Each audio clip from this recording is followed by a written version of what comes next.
Start recording. Okay. All right. I think we're live. Let's check the audio. There we go. We're live on Hollywoke Hot Take Live, where we do it live. Little Joan is here. Guest dog is also here somewhere in the background. Clint Miller is here already. Hi, Clint. Nice and snowy. Well, it's snowy. I hate the snow. God, I hate the snow so much. I could do without snow forever, quite frankly. LeMay is here too. Hey, LeMay. Welcome to the live stream where we do it live with Tony D and the dogs. Coming to you from South Jersey in a very snowy time. Lots of freezing rain here. So God forbid the power go out and I'm suddenly cut off and don't immediately come back on. Then you know why. I'm probably having a meltdown trying to stoke my fire and keep my pipes from freezing. But we shall see. Hopefully, fingers crossed, nothing like that's going to happen tonight. But we are doing it live. We are talking about movies. And tonight, we're going to look at the box office. I haven't really looked, but I know that the weather really impacted the box office this week. A lot of people not going to the movies. Doubled up on that. Indie Phantom is here. Tony, I have seen most of Sinners. Too late to pay reparations to George Romero. Okay, I could see it. I could see a little bit of it. To me, only it was set in a different time period and most of the cast was black. JEC is here. Hi, hi, hi. Indie Phantom, box office is nuts. All right, well, let's get into it. What's wrong with you, Joan? You want to get on my lap? Okay. Sit here and be good. All right, so we're starting off with Mercy. Mercy, Mercy Me. Chris Pratt's new movie. This is about an AI that's... It's given the power to be the judge, to run the judicial system in some city in the not too distant future. And I think Pratt is, he's like a cop or he's like a councilman or something. Indie Phantom, they are blaming the weather. Well, I'll tell you, nobody's going to the movies tonight here. The roads are a mess, freezing rain. It is bad. JEC, ouch. I mean, 11.2 million. It's the number one movie. But I would not go to the movies. Even if I was still going to actual movie theaters, be no way I'd go out tonight. But, I'm not like an SUV guy. I just have a little car. But even if I had an SUV, I wouldn't go out in this mess. It's really bad. But Mercy didn't look like the worst movie in the world. That's faint praise, but it looked like something more of a, catch it on streaming. Indie Phantom, Sinners thinks it's original, but I see vampires vamp and From Dusk Till Dawn. Like the original part of Sinners, I mean, really the only original parts, I guess, would be all the sort of black history put in it, which at one point gets so completely out of control in that one scene, which I know, you probably know what I'm referring to. It's just the dumbest scene. It grinds the movie to a halt. And to me, it doesn't make any sense. But then later, it's fine. Indie Phantom, no way that deserves 16 Oscar nods. Well, nothing in the lineup does. I mean, what deserves an Oscar this year? Maybe a handful of movies you could maybe pick out. Nothing from the American cinema. It's all battle after another is going to win a bunch of stuff, which will be just about... I mean, this is why the Oscars is moving to YouTube and where it'll probably disappear into nothing. I mean, who cares? Sundance was this weekend and goes on for the next week, I think, at least. about the biggest story coming out of that is there was some Democratic rep there.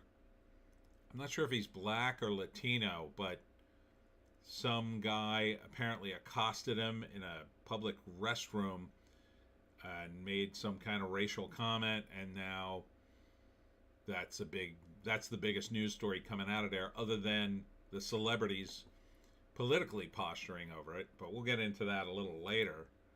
But award season, I mean, in the 70s and 80s, when the Oscars were still kind of cool, like, nobody really cared. There were people who liked to have Oscar parties. I knew one person who loved, every year she would have Oscar parties. She would make special cookies with the movie titles on them and all kinds of stuff. But most people I knew, I was the one who was most interested in Oscars. And after watching them a few years in a row, even I lost interest. Being a movie guy, I still was into movies, but I thought, oh my God, the Oscars. That's when, I had a subscription to Variety, and I saw all the ads they would put in it to flack the screenings in order to win. JEC, Sinners seems like the type of movie would have gotten 3 direct-to-video sequels. In current year, gets nominated for literally every Oscar. Yeah, I mean, it would have been a fine little franchise back in the day, and, it's not that good, but it's pretty good. It's like there's a scene where they tee up sort of the vampires that are going to be the main guys and how they get turned into vampires, and like you can see it coming a mile away. I hate movies like that where you have something like a vampire and nobody knows what a vampire is, and nobody takes any precautions. And sorry, I'm blowing up on the phone. Once again, everybody's contacting me in the middle of my live stream. So it's one of those scenes. It's like, does he not know he's a vampire? I mean, I get it. He's in the rural South, but do people in the rural South not know what vampires are? When a guy goes, ah, do you not say, I better not let this guy in my house? My dad said Secret Agent was long but great and set in the 70s Brazil. Really? Well, they pushed that one a little bit. I still want to see that Iranian movie. It looks good. JC, Hamnet, the surprisingly depressing sequel to Shakespeare in Love. I hate depressing movies so much. Number 2 is Avatar, finally dropping out of the number 1 slot with 7 million. Finally starting to run out of gas. But it's the top of a S heap, right? I mean, yeah, Avatar's like James Cameron. First off, he moved to New Zealand because he's abandoning the United States. I bet his money doesn't. But he's making noise about leaving the franchise and not making the next 2 or 3 or whatever's in the queue. Like, you're at the top of the box office for 5 weeks in a row, and the movies, you make $1 billion and you're thinking about leaving? That doesn't seem good. Or these numbers seem exaggerated. Indie Phantom, Tony, I have seen most of Gunslingers. Nicolas Cage in an all-time Razzie legend. Actually good, but super cheap, and the voice on Cage is nuts. Like, that's what I love about Cage. No matter what movie he is in, he tries to do something cool. Even when the movie just sucks, he's at least interesting to watch. Indie Phantom, Avatar, going down, finally. But still going to be like 4 more weeks of this. It's probably going to go 12 weeks. Zootopia 2 at number 3. Holding at number 3. 5.7 million. 9 weeks in the top 5 and the top 3, I think.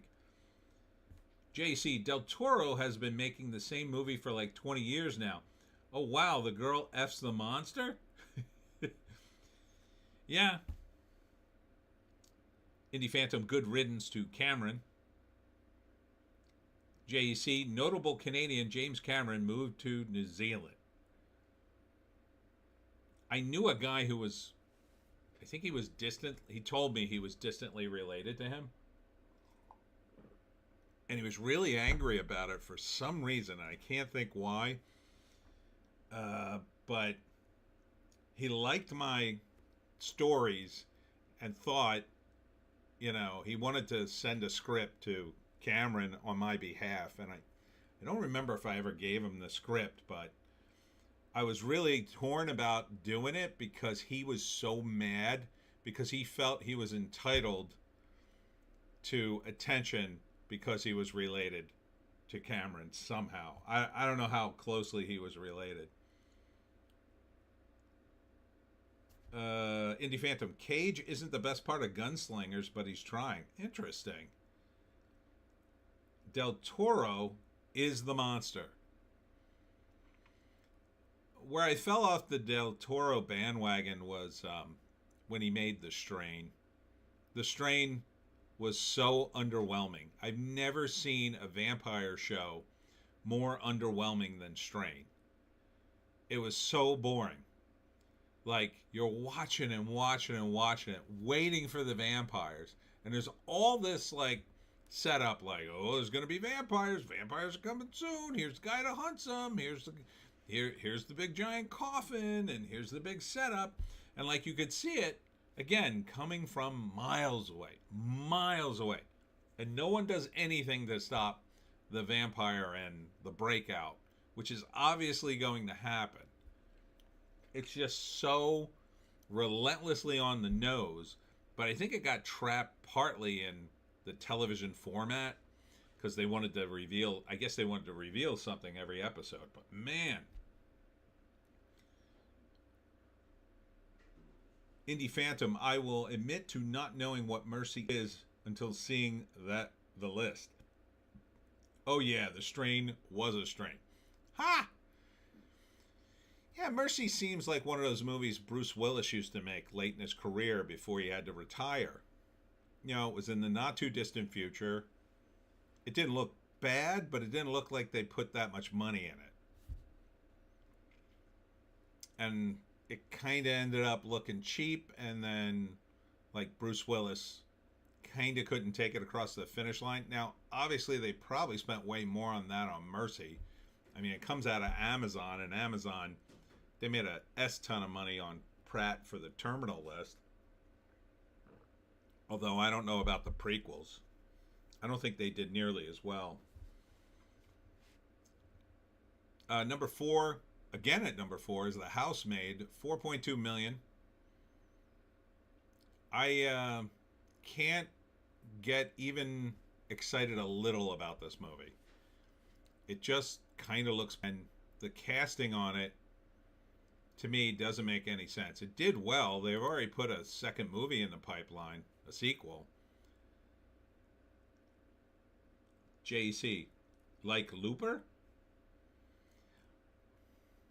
I can't bash Looper because it does have time travel in it. And I love me some time travel. I thought it was a stupid movie, but yeah, it would be like Looper. He had to have been suffering at that point from his condition.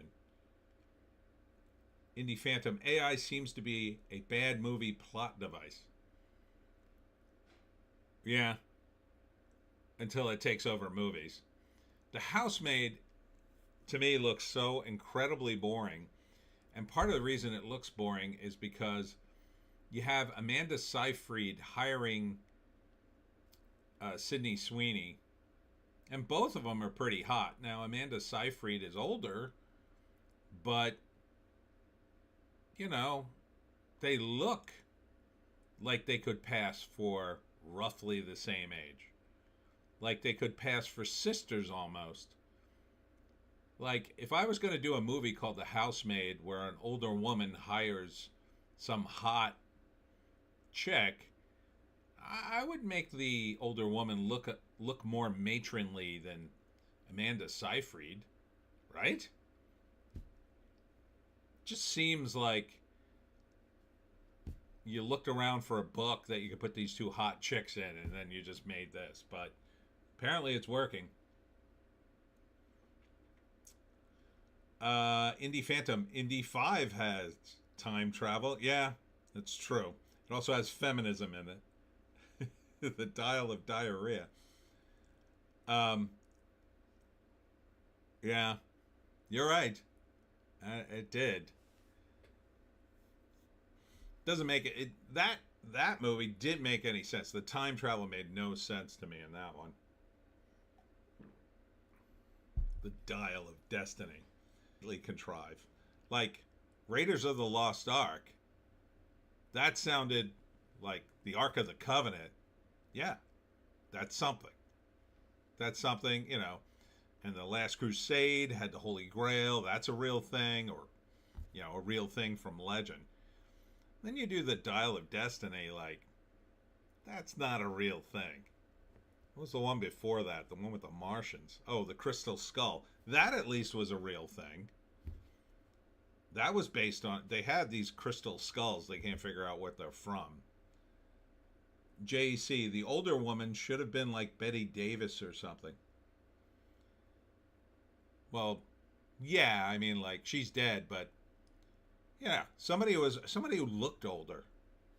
Amanda Seyfried, she's too good looking for the role. It's like when Tom Cruise in War of the Worlds played, he was supposed to be like a blue collar dad who had two kids, and then like he's running around in leather pants and he's like about the same height as his son, who's like supposed to be 19, and they kind of like from a distance they kind of look roughly the same. It's like Tom Cruise looked, now he's finally starting to show his age, and I strongly suspect he's going to take off all the makeup in his new movie Digger with a D. But up until that point, he still looked amazingly young, and like, why you would cast him as a blue collar guy, like a blue collar guy in a movie is supposed to be, you know, kind of heavy set, or at least sort of bulky, hairy dude. Maybe he's balding. Like, he's supposed to look a little rough. Like, Tom Cruise didn't look rough at all in that movie.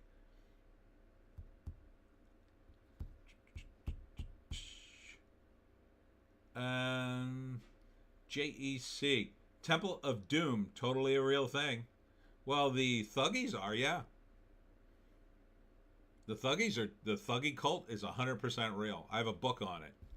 It's crazy. They would kill people, they would rob people and kill them. Or they would kill you and take whatever you had. And then the idea was to bury you somewhere where you would never be found.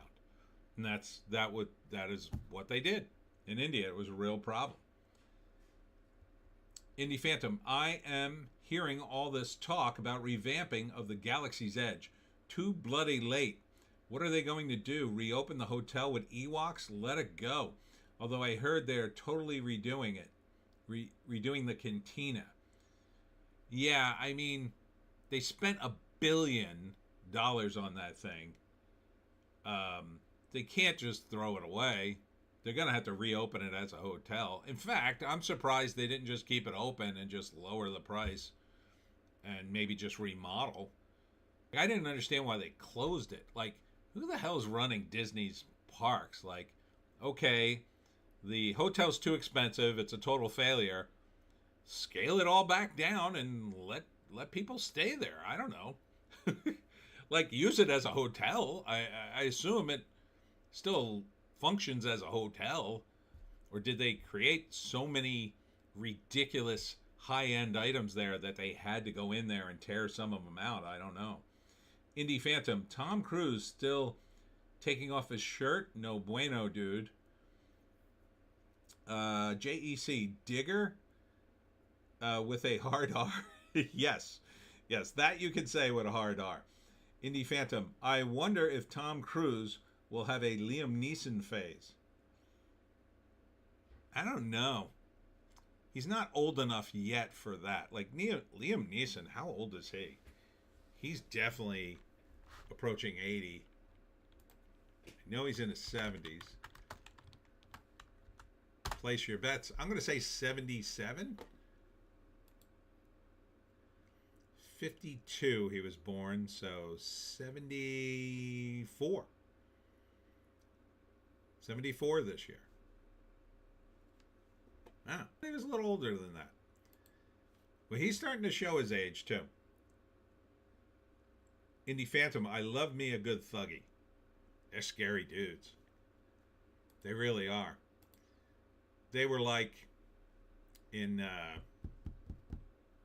what is it, Casino, where Joe Pesci and his brother killed people for their car and the money in their wallet and buried them out in the cornfield. That was based on two guys who actually did that. That was a very thuggy move.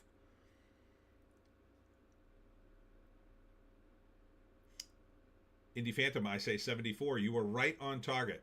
JC, I think the rooms were all Star Wars theme. I think people just want regular hotel rooms.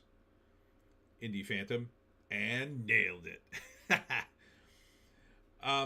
Yeah, but like, who cares as long as the to me, who cares as long as the price is right. Clint Miller's here. My birthday is tomorrow. Happy birthday, Clint. Turning 69. 69, dude. Helping me celebrate appropriately. Well, have a good birthday, my friend. Number 5 is dropping from number 2, 28 years later to Bone Temple, which confounds me that they even made this thing. In its second week, dropping 71%. Now, the Critical Drinker actually kind of liked this movie, which I'm sort of shocked at. 46 million? I don't know what this cost, but you know what? It probably didn't cost that much because they shot this right, I think, right on top of the other movie they shot, the 28 years later. So I gotta think they just went one into the other. And that had to have saved them some money. And you had two directors, and if you really, that had to have saved them some money. And you had two directors, and if you really out correctly, while one director's shooting with one group of cast members, the other director can shoot, you know, like when one director, the other director can shoot with the kid, Spike, and the wacky gang of blonde guys, and they could just switch off. So I gotta think, you know, the budget on this thing, when you spread it out over two movies, probably wasn't that bad. But 46 million? I don't know. Ralph Fiennes isn't cheap. But why you would make a sequel to this, why you wouldn't stop Danny Boyle the moment he turned in this script and go, what the hell is this? What happened after the first act, dude? After the first act, dude. Yeah, I had just zero interest. I mean, 28 years later was really, really a bad movie, I think. And I love, you know how much I love zombie movies. Jeez. JEC, someone said they got a different director who shot it less annoyingly than the other director. Well, I guess that's why Critical Drinker kind of liked it. He didn't strongly endorse it, but I was a little shocked. Indie Phantom, they let the director of the Marvels and Candyman remake make this flick. Seems insane, like a gamble of gambles. Well, the Marvels, as we all know, totally tanked. Let's see what the Candyman did. I don't think that did good either.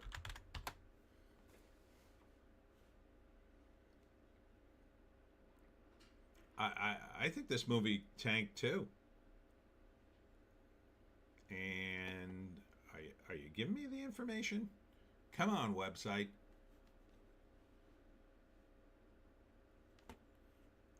Oh man, this site. You're killing me, site. You're killing me, Smalls. What the hell?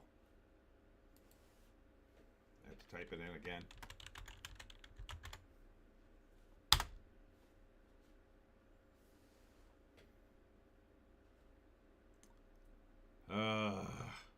Forget it. Indie Phantom, Danny Boyle needs to be stopped is right, Tony. Okay, here it is. Candyman in 1992 made 25 million. Domestically, 32. Overseas. In the remake, they made 61 and 77. So maybe 25 million? Yeah, that's money. That's money. Not a lot of money, but a profit. And this is a horror movie, so not the most insane thing. I mean, she should have never been given the Marvels. No one should be given the Marvels. No one can make that movie work, in my opinion. Joe Meir Hobbs is here. I hit 350 subscribers. Congratulations, Joe Meir Hobbs. What's your channel about? I don't remember.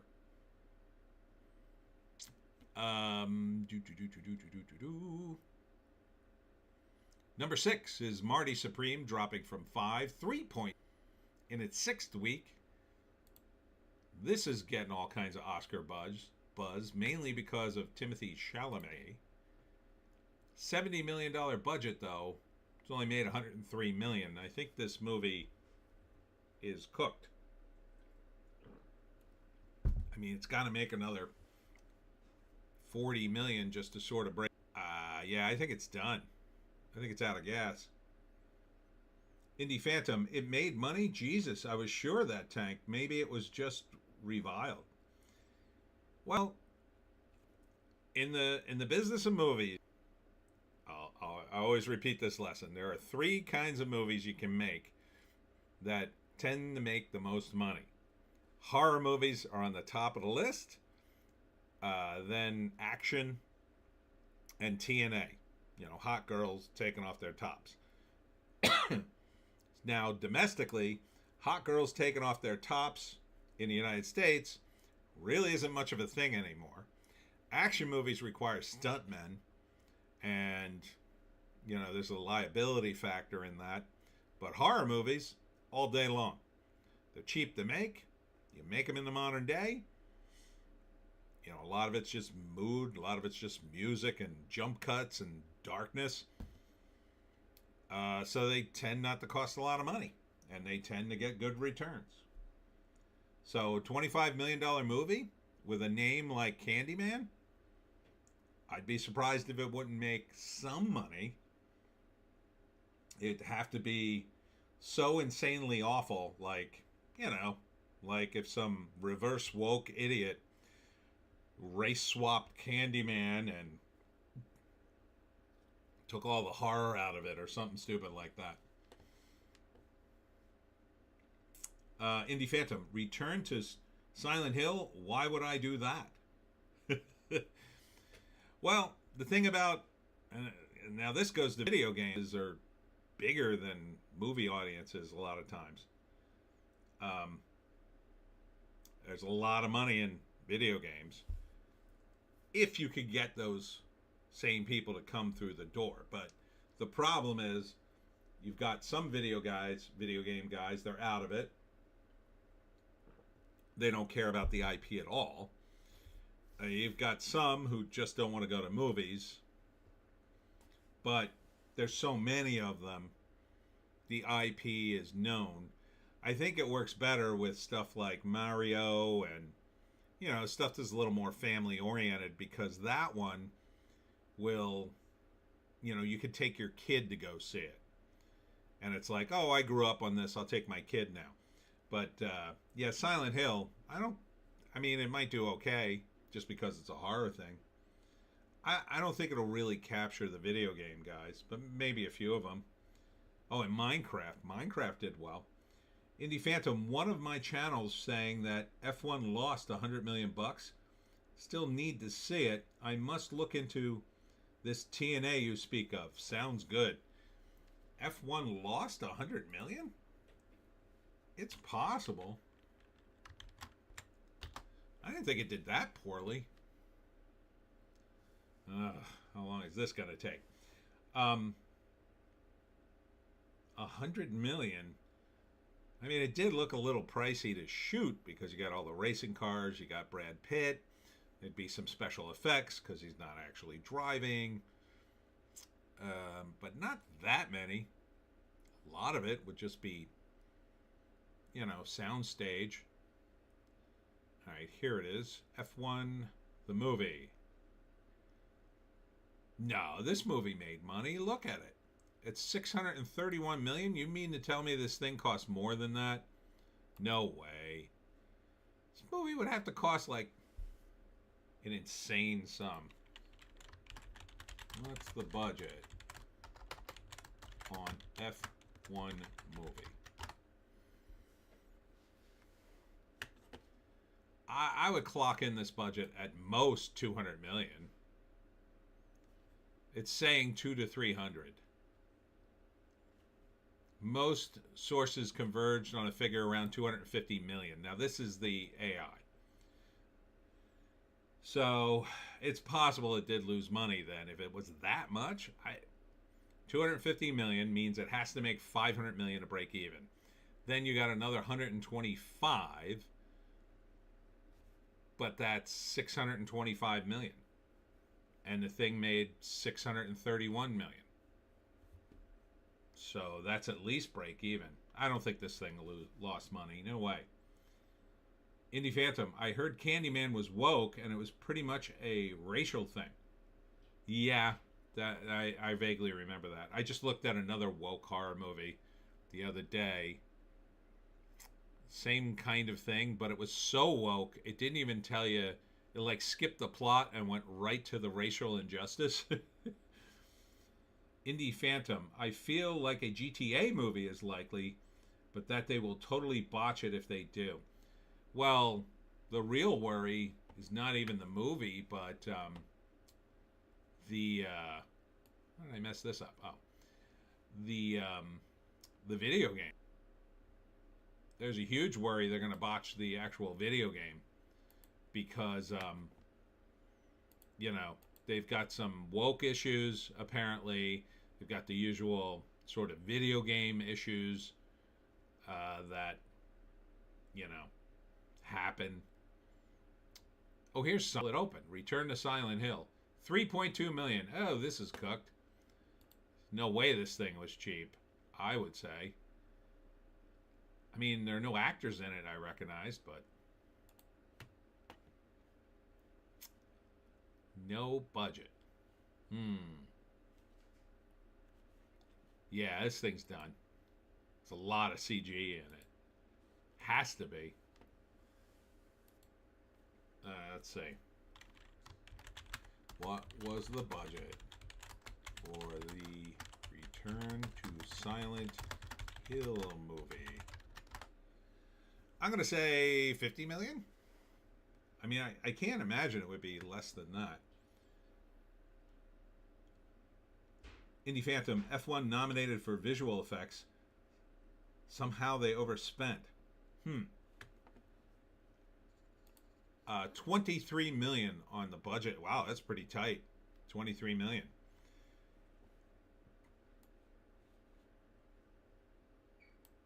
$23 million Runos. All right.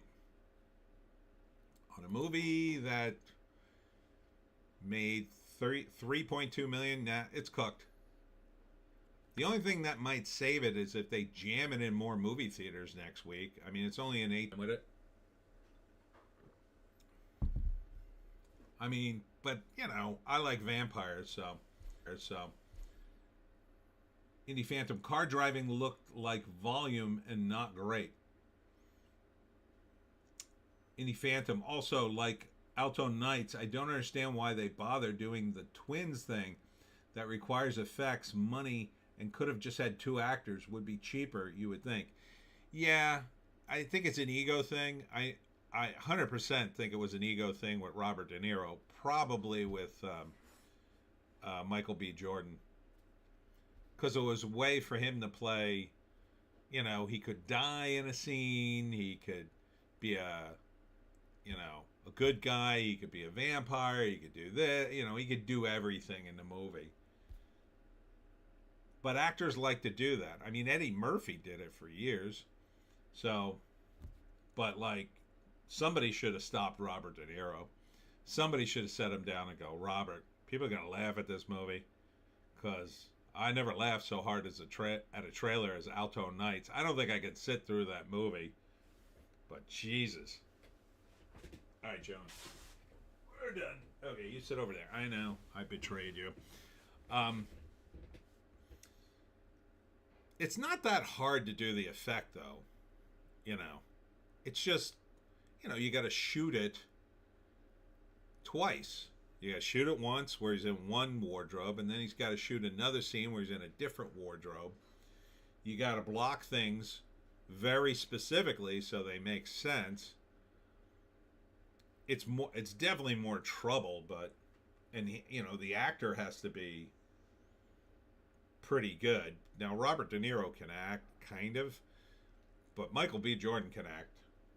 But I thought his twins were pretty similar.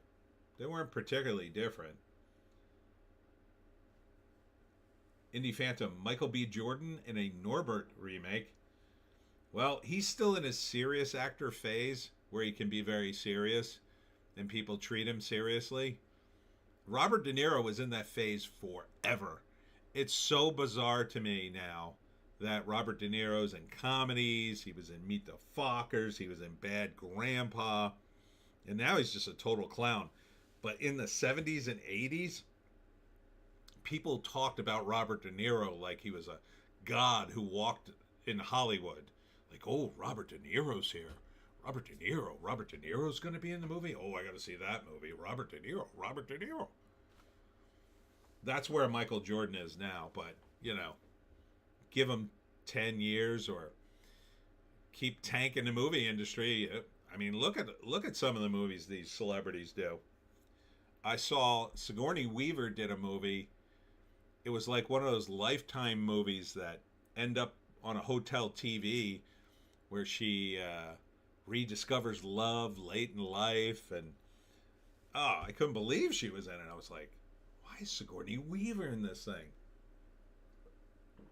You think at some point in their careers, they would just say, I got enough money. If a cool thing comes along, I'll be in it, right? And you think these actors who have been in great movies somehow have taste, but then it turns out Robert De Niro does Righteous Kill. And you go, what the F? You know, or some movie you just go, why the F is he doing this? Does he owe somebody a debt, a life debt? There's just so many movies like that. You just wonder. Now, on the other hand, too, people owe favors in Hollywood, right? Like some guy who did you a solid early in your career, and he comes to you and he begs you to be in a movie. You can kind of understand it, but if the movie's that bad, I would think that a guy like De Niro or anybody at his level who could say and do anything he wanted, essentially, would say, oh, I'm going to have my guy rewrite that. Or I'm going to have, you know, a friend of mine take a look at the script and fix it for you, or something. The actors made a lot of demands for the scenes, and he got everything, just about everything he wanted. And, you know, the producer just changed the script. I wrote the script, but he just changed a bunch of stuff. And then later he came back and goes, oh, you got to fix the script. And I was like, well, why'd you make all these changes? I had to do it. So I can't imagine a guy like De Niro couldn't just roll in, especially on a movie he's doing somebody a favor for, and say, oh, you got to fix this. Or maybe just reach the point where you go, I don't care. Yeah, it's going to be terrible, but there's no fixing it. I'll just be in it. I feel like that's... Harrison Ford thought, my God, the movies he picks, pretty damn good. But then he went into some slide, and now I look at his filmography and I wonder, My God, dude. Are you telling me they wouldn't hire you anymore or something? Like, you're telling me Harrison Ford had trouble getting work at some point? And now that he's worth, I forget how much he's worth, hundreds of millions of dollars, why does he keep being in things? Like, what's the money for now? He's in his 80s. He's crashed in a plane. He's Blade Runner sequel was awful. The Indy's done. It killed off Han Solo. Like, those were the three. Those were the three, dude. You know, so far the Cisco Kid is fine. Thank God. But is he going to come out of retirement to ruin that? Now he's in like Shrink, which is on like Apple TV. Like, has it always been about money? I find it unfathomable that a guy worth tens of millions of dollars still gets up every day and goes, man, I got to get some work. Like, I'd just be like, I'm leaving. I'm leaving Hollywood. I'm gonna go live out my life, and maybe I'll make a movie. I'll make a movie, put it on YouTube. What do I care? I don't need the money. I'll have directors come to me. I'll live in, I don't know, in the middle of Kansas in a cornfield somewhere, and I'll just have guys come out to me, like in Field of Dreams, and say, "Hey, you want to shoot a movie? Just come shoot it on my property. That's my only request." So I could just get up in the morning, roll out of bed, and be in your movie. Indy Phantom. Plus, Ford was one of those guys that always said he kind of hates acting, but still hung around for that Disney cash and terrible destruction of his legacy.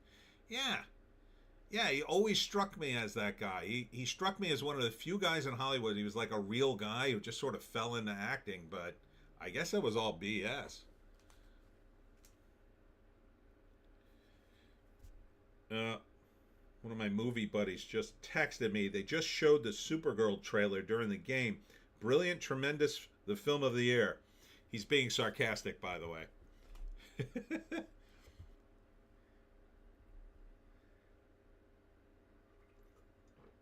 They're showing the Supergirl trailer now with Lobo in it. It doesn't really help it much. If it was a Lobo movie, it would help it. But Supergirl probably would be better as the supporting character in a Lobo movie. Like Lobo was dating her or something. Number 9 is Lord of the Rings, The Fellowship of the Ring. I mean, this is an awesome movie. It made $2 million, just as much as Hamnet. So, makes sense to me. It's in fewer theaters. And every other movie underneath it ought to be embarrassed. And it was at 7. Now it's at 9. I'm not sure how many weeks it's been back in the theaters again. Oh, they added it to 1,300 theaters. I love Lord of the Rings. I think it's great. But it just shows you the state of movies. I mean, I think we're in the final stages of the movie business. They're just going to start showing old movies all the time, I think. Which isn't a bad idea. I mean, maybe that's what it'll devolve into. You go to the movies to see old classics, and it's just a novel thing that people do, remembering the olden days. And new movies appear on your TV, if you pay for them. Number 10 is Primate, dropping from 6 in its third week, 1.6 million. I don't like this movie. Weird. 1.6 million. At number 13, Anaconda. Anaconda. 1.3 million in its fifth week. Another movie could have been okay. Could have been a decent comedy. 128 million on a 45 budget. I think that's money. 45, that's 90. And then 20. Yep, that's a little bit of money. So I would expect Anaconda 2. I don't think they should make a sequel. I don't think a sequel would make money. If Thandie Newton wasn't in it, if they had gotten somebody funny like Catherine Hahn to be the female character in Anaconda, I think you would have done better. If you had to get a black person because, I don't know, because that's what Hollywood does, I would have went with like Keke Palmer. She seemed to do well in that comedy movie that was a female version of Fridays. But my first choice would probably be Catherine Hahn because she's very funny, or some female stand-up comic. But Thandie Newton was a dumb choice. Indie Phantom. Anaconda is one of the odder recent releases, in my opinion. Yeah. Thandie Newton, to me, in my opinion, is just not funny. I don't know what Click is. 1.275 million. Is this a cartoon? Sony Pictures. No. Aspiring small-town musician Cheeto is determined to make it big. When a clip of him performing one of his songs goes viral, he seizes the opportunity and pushes to carve out a place for himself in the new wave of Mexican-American music, and ultimately gets caught in a game more dangerous than anticipated. In a story of ambition, tradition, and self-discovery, Cheeto is ultimately forced to confront the choices he made in his relentless pursuit of the American dream. Don't really understand what that movie's about. Totally. Kind of reminds me of that dude who he sung that like country song. That real sad one about, rich men taking all the money. And he blew up viral. But not sure why you're spinning this as a negative. I mean, this looks like a low budget thing, so 1.2 million. I don't know. That might be something close to breaking even. You can have it in some movies because, Blair Witch cost next to nothing to make. And what's the other one? Paranormal Activity. I think they made that for $300K, something like that. So they sold the movie outright and got way more money than they spent, right? So they made it for $300K, and then I think they got, I don't know, $1 million, something like that. So that's a pretty good return, right? On you spend $300, you make $700,000 profit. Plus, so the people connected to it got all sorts of deals. But so you never know. I mean, it could have cost them, $100K to shoot.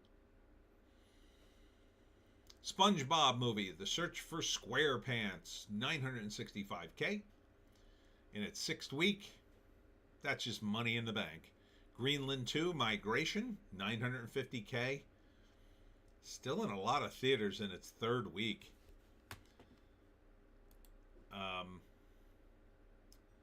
Yeah, $18K. I don't think there's any way, no way. Oh my God, $90 million. You spent $90 million on this? You're insane, Lionsgate. This is why I still have the 2 shares of your stock and I can't get rid of them. This is not financial advice. But I regret those 2 stock purchases. I only bought it because a friend of mine used to work there, and I said, oh, he worked at Lionsgate. I'll buy 2 shares. And I thought, oh, as soon as it goes up, I'll dump it. It's never been as high as when I bought it. Song Sung Blue, $800K. This is a movie I'm surprised didn't do gangbusters, but we talked about it before. $51 million on a $30 million budget. Nope, that's no bueno. That is no bueno, no money. No Other Choice, that's a South Korean movie.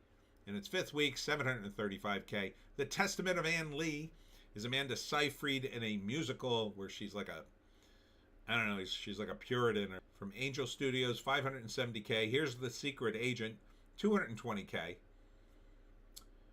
Might be cool to see. I don't know. I don't know what Brazil was like in the 70s. Understand what the hell's going on. Is this thing on? Bradley Cooper directing another one for $191K. Here's the weird thing. Will Arnett is in it, and I thought, oh man, I hope this movie's funny, and I hope Will Arnett makes a lot of money. But then it turned out Will Arnett already had a ton of money because he bought like some $1 million mansion. Which I was shocked. Yeah, he's worth $50 million. How is he worth $50 million? Is that all from Arrested Development? He moved into some mansion? Ooh, the Kraken's here. Hi, Tony. Good evening, Kraken. He moved into some mansion recently. I forget how much it was. He was also married to Amy Poehler. And I thought, oh man, those two are going to have the funniest kids ever. But now he's doing, well, he was in Blades of Glory, so. Teenage Mutant Ninja Turtles, Lego Batman movie. Oh, right. That was pretty big. That must be where he made a lot of his money, too. He co-created, executive produced television series Running Wild and Flaked.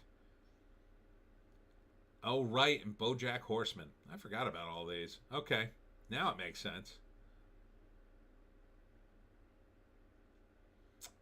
Will co-host a podcast called Smart Less with Jason Bateman and Sean Hayes. In 2021, Amazon paid somewhere between $60 and $80 million for the exclusive rights to distribute the podcast.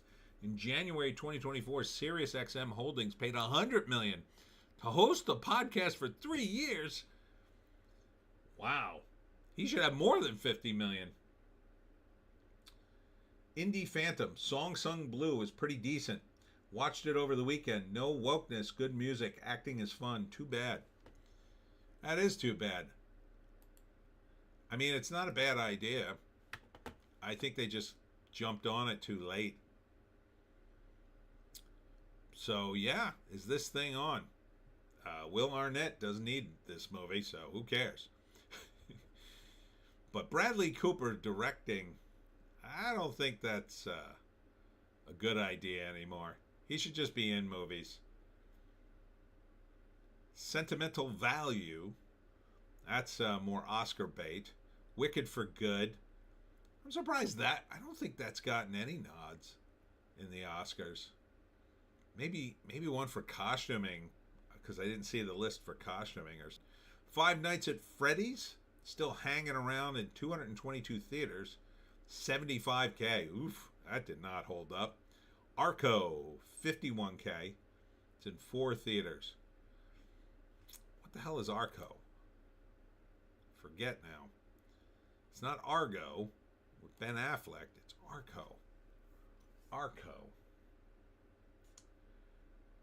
Indie Phantom, cool scene where they sing on stage with Eddie Vedder. Oh, wow. That's fun. Indie Phantom, there is a cool scene where they are in a Brazilian movie theater showing The Omen and Jaws. Oh, Arco is this cartoon. I vaguely know what that is. Resurrection, $39K. Magellan, $33K. Madagascar, back in theaters, $20K? Well, that's not doing well. I mean, for a re-release, I think it would be doing better than that. Oh, it's only in 136 theaters, though. It was just an accident. I got to see this movie. $20K. Kraken. You are buffering for me, Tony. Not sure why. I thought it was my connection, so I opened up a new YouTube on a different browser, another person's live stream, and it's just fine. Well, I am in the middle of the frozen wasteland of South Jersey. Uh-oh. Doesn't look good. Let's see. See my stream health. It is poor. I have poor stream health. Let me click all the buttons. Oh, right. There's none. So what am I supposed to do here, YouTube? So you could tell me my stream is having problems, but I can't help. Oh, you have a poor stream. Oh, thanks. Thanks. Thanks, YouTube. Sorry for the poor stream. I am in the middle of the frozen wastelands. And it is still freezing rain outside. Sorry. Yeah, it was just an accident. I definitely want to see it. That's the Iranian movie. Obex, $6,456. Mr. Nobody against Putin. What the hell is this? If you can hear me, give me an upvote. So maybe YouTube will think I'm more important and give me a good stream. Mr. Nobody against Putin. What the hell is this? As Russia launches its full-scale invasion of Ukraine, primary schools across the country are being transformed into recruitment centers for the war, faced with the ethical dilemma of working within a system defined by propaganda and violence. A courageous teacher films what is really happening in his own school. Okay. So is that in Russia or the Ukraine? I don't even know. Could be interesting if it's real.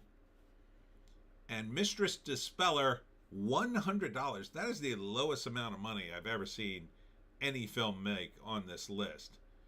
$100? It's in one theater, but still. It's in its yeah, I think after 14 weeks, when you make $100, I think it's time to say adios. For a grand total of $55,525,487. That is no bueno. That is lower than Halloween weekend. For those of you buffering, don't worry. I am recording the stream, so maybe you can catch it later, or you can refresh or tune back. I don't know. I'm not one of those techno nerds. But let's get into the trades. The Darth Maul Industrial Complex, how one-note characters become the center of the galaxy. Yeah, this was my point, too, in my video about this. There's a new Darth Maul series called Darth Maul, or Star Wars Darth Maul Shadow Lord. I was ranting on that video. Like, who the hell cares about Darth Maul? He's in The Phantom Menace, where he dies, and he doesn't do anything. Like, he's sort of vaguely menacing throughout the film, and you think, oh, this guy's going to do something cool. Oh, there he is. He's fighting. Oh, he's dead. Like, you wait the whole movie to see him, and then he does a fight. A fight. Like, normally, in a movie about a guy who's very menacing, along the way, he kills like a bunch of guys. And then when he meets the hero for a fight, you're like, oh man, this guy's badass. I hope our hero wins. Or at least you got to give the illusion that that might happen. I don't even think he bothered in Phantom Menace. It was just like very little build-up. And then he shows up and it's like, oh, he's done. That's it for him. And now they can't get enough of him. And I guess you have to hand it to the guy who designed the alien. Kraken. Ah, okay, it's on your end then. LOL, I wanted to confirm it wasn't me. Haha, you are fine now. Keep going. Okay, good. Guy who designed this alien race, whatever it is, I think he's the true hero character. It's not even what this guy is or does. That design, I think people just think he's cool looking and want to see him. They want to see him do something cool. So now he's got a whole series. Like, who cares? But, you know, Star Wars slop, I guess it'll be here forever. I guess AI will be cranking out Star Wars soon. Just endless Star Wars. Oh, here's a guy with a lightsaber. You love it. Consume content. The 1348X Voto gets savaged after trailer reveals what appears to be a lesbian knight lead character. That is a girl in that video? I wasn't sure. I thought it was just a feminine looking boy. But maybe. I don't know. Video games have gone so woke. and they're so expensive, and I still have Red Dead Redemption just sitting over there waiting for me, and I just can't bring myself to start it. It's so freaking complex. Every Christmas I say, "Oh, I'll take some time off on Christmas and I'll play Red Dead Redemption," and then I don't because I'm just too busy. All right, what's going on here? Modern He-Man. Oh, this was a big deal this week. Let's see. All right, here's Darth Maul's Shadow Lord. EPs shared new details about female characters. She's conflicted between right and wrong. I don't care. Masters of the Universe. Actor Nicholas Galazine on He-Man. There is a modernity to him. So, like, the premise of the movie is he was sent to Earth as a baby. He was raised in the modern day, but he's secretly Prince Adam, and one day he goes back to do eternity, his power, and blah, blah, blah. But the big controversy was he's working in an office, and they cut to him, and it says Adam, I forget what his last name is, and then it's pronouns underneath it, he, him. So immediately, people jumped on it. It was like, oh, my God, we're doing the pronoun thing. Oh, my God, no, what's happening? So the question is, are they trying to seriously do the pronouns, or are they doing it to make fun of it? I think they're doing it to make fun of it because he works at a regular gig, and, the movie's kind of a comedy. It should be a total comedy. It should be a total farce. Quite frankly, it's the only chance, I think. And speaking of total farce, if you play Warhammer 40K, I'm very, very sorry. Here's the new female Adeptus Custodes miniatures. And they got obliterated by the fans. If you don't know, Warhammer 40K takes place in the 41st century, and it's all about space marines. It's like a war game. And the rule is only men can be space marines. But Henry Cavill is doing a TV show or a movie based on Warhammer, and the rumor is they wanted excuse me, some amount of females in the show. So now Games Workshop is countering I don't know how many decades of canon in their own game by adding female characters. So the fans are pissed. I mean, the true fans of Warhammer. There's a bunch of woke ones that are trying to get in on it, but it's just unbelievable. If you want the real space show, I recommend watching Space King. Ice Agent Romance. The internet's funniest meme could become publishing's next cringe trend. Says a blue-haired protester falling in love with an ice agent. Isn't all that out there. I used to work in this industry as a ghostwriter. This is the kind of stuff they would write. So, or I would write, but not get credit for it, but got paid money.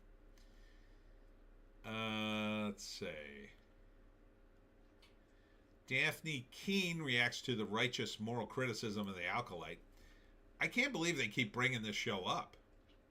Every once in a while, someone starts talking about this show again. Like if they just talk about it enough, they'll go, well, I guess we got to bring back that show. Everybody's talking about it. No. They spent how many hundreds of millions of dollars on this turd? And it just won't flush. Ha! Here's James Cameron explaining why he left the United States. I'm there for the sanity. He's going to New Zealand. For sanity, everybody. The place where it locked down its own population. Very rigidly, I imagine, than even Australia, I think. Yeah, you had to get your boosters or you were in a big... So I hope you enjoy your boosters there, James Cameron. Enjoy that. You're going to get all the boosters. Yeah, here's the whole he-him thing, controversy. Why the utter failure of Star Trek Starfleet Academy will begin to the process of saving sci-fi. I don't know. I mean, sci-fi will always be around. This trend is dying. you know, if it doesn't die in this country, it'll die in other countries. And, you know, if Hungary has to pick up the baton and or Poland has to pick up the baton and do real sci-fi, they will. But yeah, Star Trek, let it die, or give it to William Shatner, as Stephen Miller suggested. Let Shatner run it. He's the captain of the Star Trek. Let's be honest. So if you didn't see Star Trek Starfleet Academy, praise your God and go about your business. But it is peak woke from every clip, and I've seen a bunch of clips on X. Holy F. This show is like woke times 10 million. It's crazy. It's crazy how woke the show is. So, you know, Holly Hunter is very feminine in it, in that her performance involves sitting in the captain's chair and like picking up her legs and like, you know, sitting in the chair in weird ways because she can't just sit in the chair like a captain would. Then there's, you know, a bunch of like weird stuff that has no business being in sci-fi, but they're pushing identity politics hard, very hard in this. The best take I thought was Paul Chato, who called it, I think he called it Melrose Space, and that's what it is. It's a bunch of soap opera nonsense shoved in Starfleet, as if that audience would be like, oh, I want to watch Star Trek now. Oh, now that's about people having sex with each other. Yeah, let me watch that. It's not why people watch those shows. First off, you need a cast that's hot, not a bunch of lesbians and fatties. There's a lot of fat girls in this show. A lot. From what I've seen in the clips. You know, Beverly Hills 90210 had hot chicks in it. So did Melrose Place. Everybody was hot in these shows. Maybe they have one character that wasn't hot. Like the token normal looking guy. And yeah, so if you had jammed it full of beautiful people, like super hot, like ridiculously hot, we had a shot at making it work. But when you put the identity politics in it and you put all the body positivity too, no. And Holly Hunter, to me, is the worst casting decision ever, because you always want the captain to be somebody that some people listen to. And Holly Hunter has been known for playing hillbillies most of her career.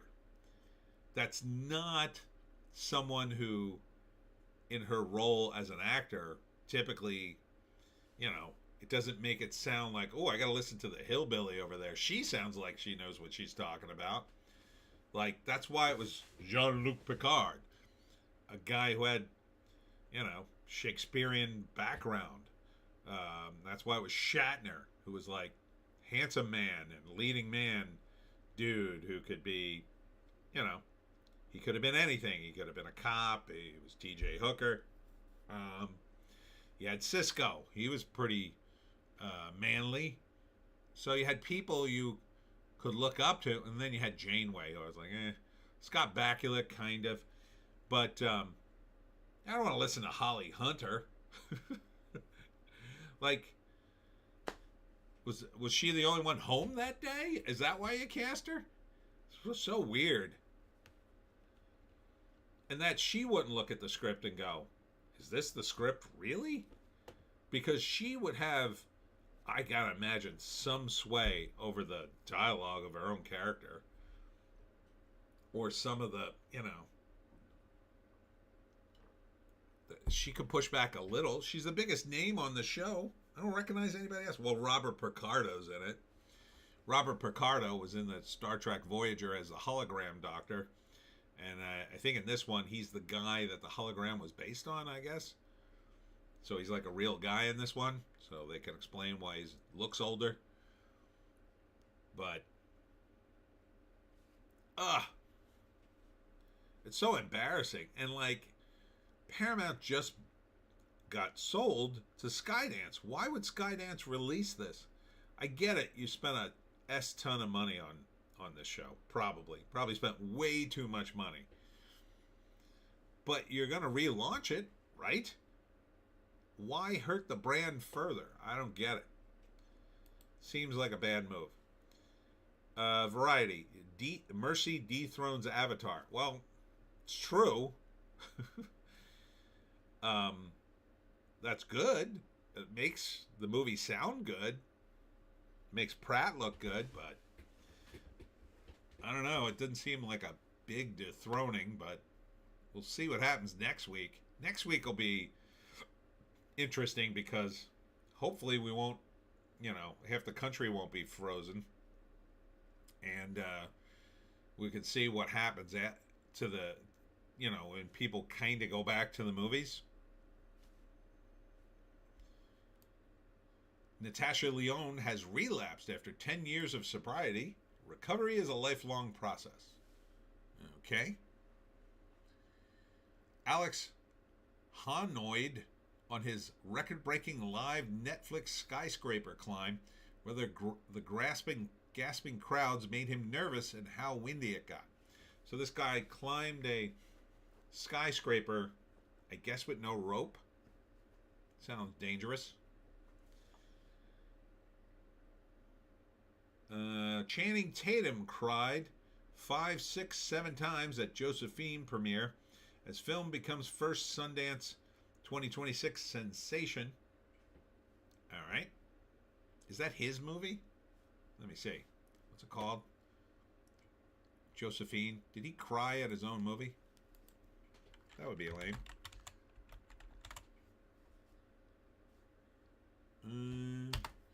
Don't think it's on the list. Yep, here it is.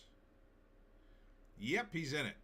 After 8-year-old Josephine accidentally witnesses a crime in Golden Gate Park, she acts out in search of a way to regain control of her safety, while adults are helpless to console her. Okay. I guess. So, he's just touting his own film there. More SNL stuff, I don't care. SNL 1. Oh, SNL takes aim at ICE. What a shocker.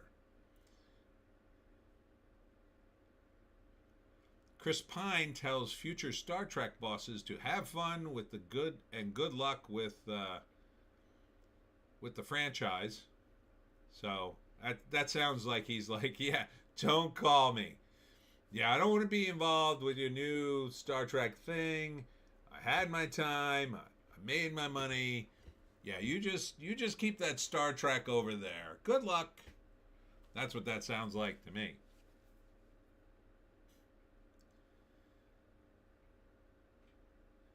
Sam Raimi's Spider-Man 4 will never happen because it wouldn't be right to resurrect my version. I handed the torch off to someone else. Yeah, it'd be stupid to revive it now.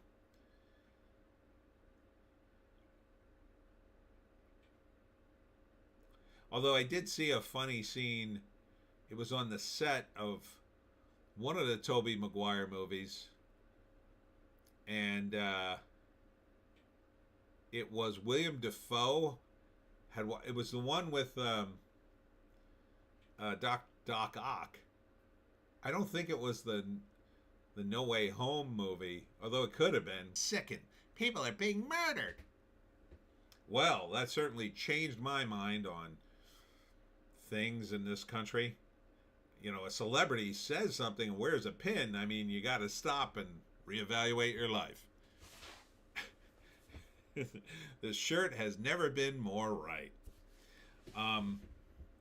Yeah, you feel so strongly about Minneapolis. You're in Aspen at a film festival.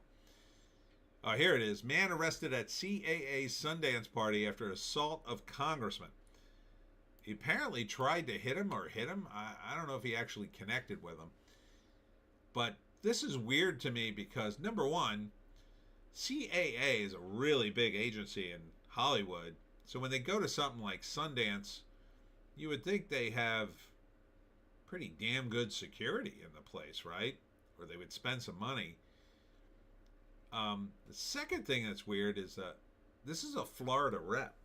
Like, what's he doing all the way in Aspen during a film festival? I guess he's legally allowed to be there, but like, that pisses me off. It pisses me off so much that our representatives in Congress, that our state officials, they end up all over the world doing stuff while they're in office. If I could pass a law, it would be that if you're a rep somewhere, there's two places you got to be: in your district or in Washington, and that's it. Until your term's up, those are the two places I want to see you. I don't want to see you in overseas. I don't want to see you in film festivals. I want to see you doing work. Now, if this country got straightened out tomorrow and they balanced the budget and everything's doing well, okay, then go to the film festival, I guess. But until then, no film festivals. But that being said, yeah, this guy was apparently cuckoo bananas, I guess, and tried to hit him and said something racially. Feels a little bit like a psyop, but I mean, that could just be my own paranoia of being on X too many times a day. But it just seems to come out of nowhere. Let's see. Oh, don't worry, everybody. Meghan, the Duchess of Sussex, is at Sundance too. So thank God. Thank God that woman is everywhere and constantly in the news, because if someone's not paying attention to her, I worry. God, this woman desperately wants to be famous. Imagine being that rich. You know, for a woman, she married a prince, right? And, you know, Prince Harry, he's a youngish guy, not overweight or anything, but he's got more money than God. I mean, he's just got an insane amount of money. No, doesn't make her happy. She's got 2 kids with him. She could literally just spend all day eating, watching TV, going to parties, going to fundraisers. That could be her entire life. Nope, not good enough. Not good enough. She can't. She has to be famous too. And I promise you, if she somehow did really become famous for her TV shows or movies or whatever, that still wouldn't be good enough. Then she would have to, I don't know, go to space and tell the Martians how wonderful and beautiful she is. It's just never ends with some people. Can you not be satisfied with being the Duchess of Sussex and being worth more money than God? Can you not be happy? You have kids. Like, what person who has kids wouldn't want to I'll just spend my time with my kids. I'm rich beyond my wildest dreams. I'll just spend time with my kids. Just take them to places, do stuff. Nope. That's not good enough. Kristen Stewart says, actresses get treated like S. People started talking to me like I'm somebody with a brain after becoming a director. Okay, then be a director then. What do you want from me? You don't like being famous and rich? Okay, stay a director. Stay behind the camera so I don't have to hear you or see you. And if your movie tanks, don't come crying to me. Imagine the complaint. Again, nobody's satisfied. It's not enough she could be in multi-million-dollar movies. She's relatively young. She's got a good body. Not a bad actress when she wants to be. Decent. It's like, but no, still not good enough. No one is satisfied in Hollywood. What else? The musical review. A middle school drama teacher certainly brings the drama in an off-kilter comedy. Okay, I like that. Ethan Hawke doing his own stunts in the Sundance drama The Wait. And his advice to Maya Hawke after Stranger Things ends, time to move on, don't look back. I could agree with that. Yeah, Stranger Things was kind of a mess. It was a hit, somehow, but kind of a disaster at the same time. I mean, but don't ever go back to it, I would say. I think everybody involved with that project's probably like, oh, thank God this is over. I'll tell you, the guy who really made out was Eddie. The guy who played Eddie, because, like, he can come out of that saying, I was in the best season. And, like, kind of the fifth season, kind of just sort of limped to the end. But Finn Wolfhard seems to be doing okay, but we'll see in about 2 years if he's still in stuff. Sundance ACLU panel, filmmakers discuss mounting government censorship. Mounting government censorship? What the hell are you even talking about? From what? Movies? Who's censoring movies exactly? Are you talking about this government? I have to look at this article.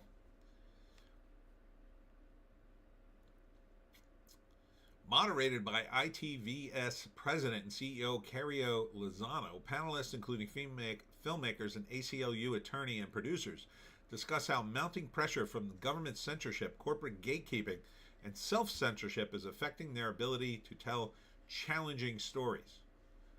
How about good stories?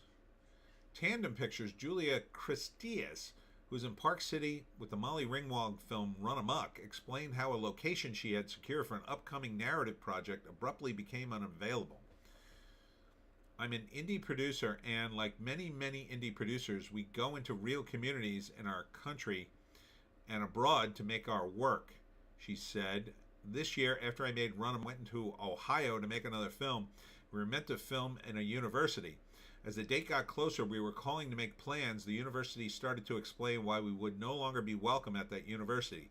The reason was that the movie that we were making had a queer protagonist, and they were being threatened actively about their funding being taken away so severely that they didn't know if they would be able to have their classes on true American history. Huh? They didn't know if they would be able to have classes on true American history, the foundation of slavery, and any classes that had to do with female leadership. So what is true American history by your definition, I'm wondering? So in other words, the Trump admin told these guys to stop teaching communism, and you're worried?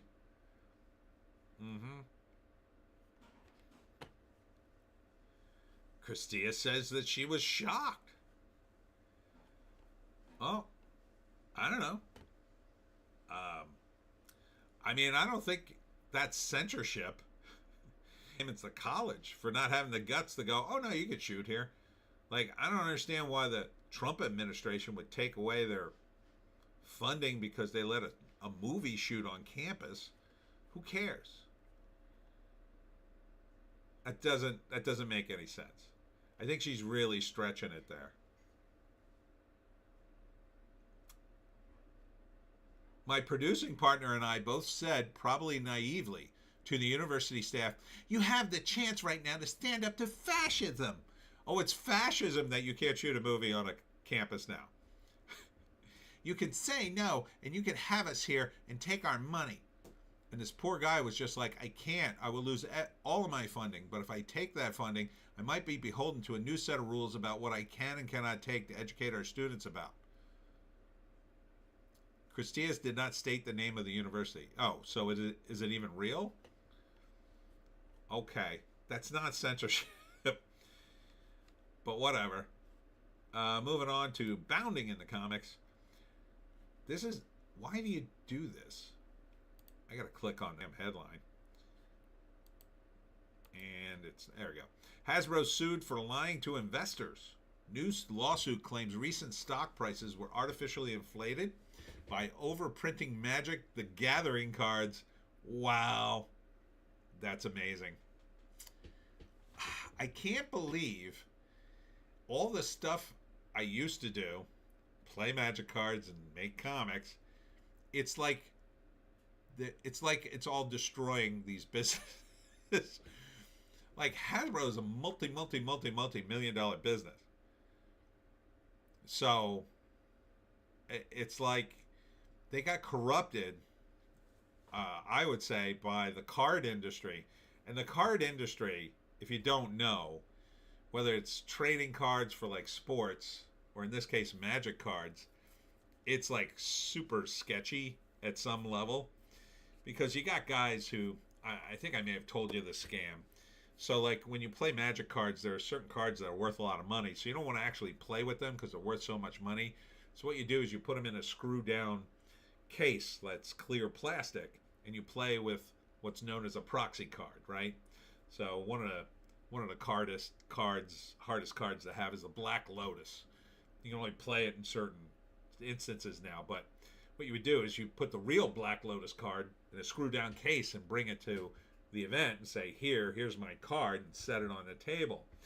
But then in your actual deck that you're shuffling, you would put in like a card and just write Black Lotus on it, a worthless Magic card, and put it in the deck. So this way you don't, it's in your deck, but it's not. And so what some guys did, I heard, was they took a Black Lotus or, a valuable card, and they would scan it into the computer and then print it out on a high-end laser printer on sticker stock, and then take that sticker, put it on top of a worthless card, and then put it down in a screw-down case, because you're never going to see, no matter how closely you look with your eyeballs, you're never going to see that it's a fake card, essentially. It's a worthless card with the picture of the valuable card on top of it, right? So then you would sell those Black Lotus cards for like half their value, their alleged value, and make a killing. And so there are cards like that all over the game, essentially, I've heard. And I've heard all sorts of scams like that. So it feels like that kind of shenanigans and the stuff I've talked about in comics has infiltrated the movie industry and now Hasbro in such a way that they're like, yeah, we should do something like that too. Because, the printing of cards affects their price, the card price. Now, stock price, I'm not sure how that impacted it, but I could see how it could.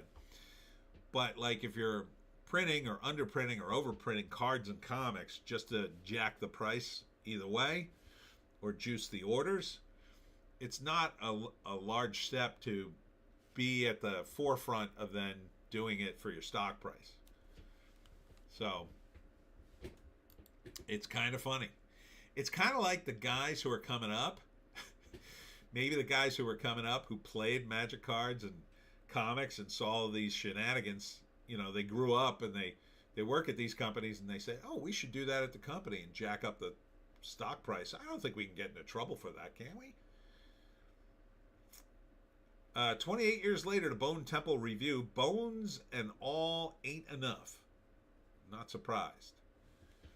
Ben Affleck dismisses fears of AI movies and actors like Lily Norwood as BS. I do too. I mean, I think eventually, like I said, you could have a situation in which I shoot myself saying a bunch of lines, driving a car or whatever, and then I put that in the computer, and then, I put another character on top of me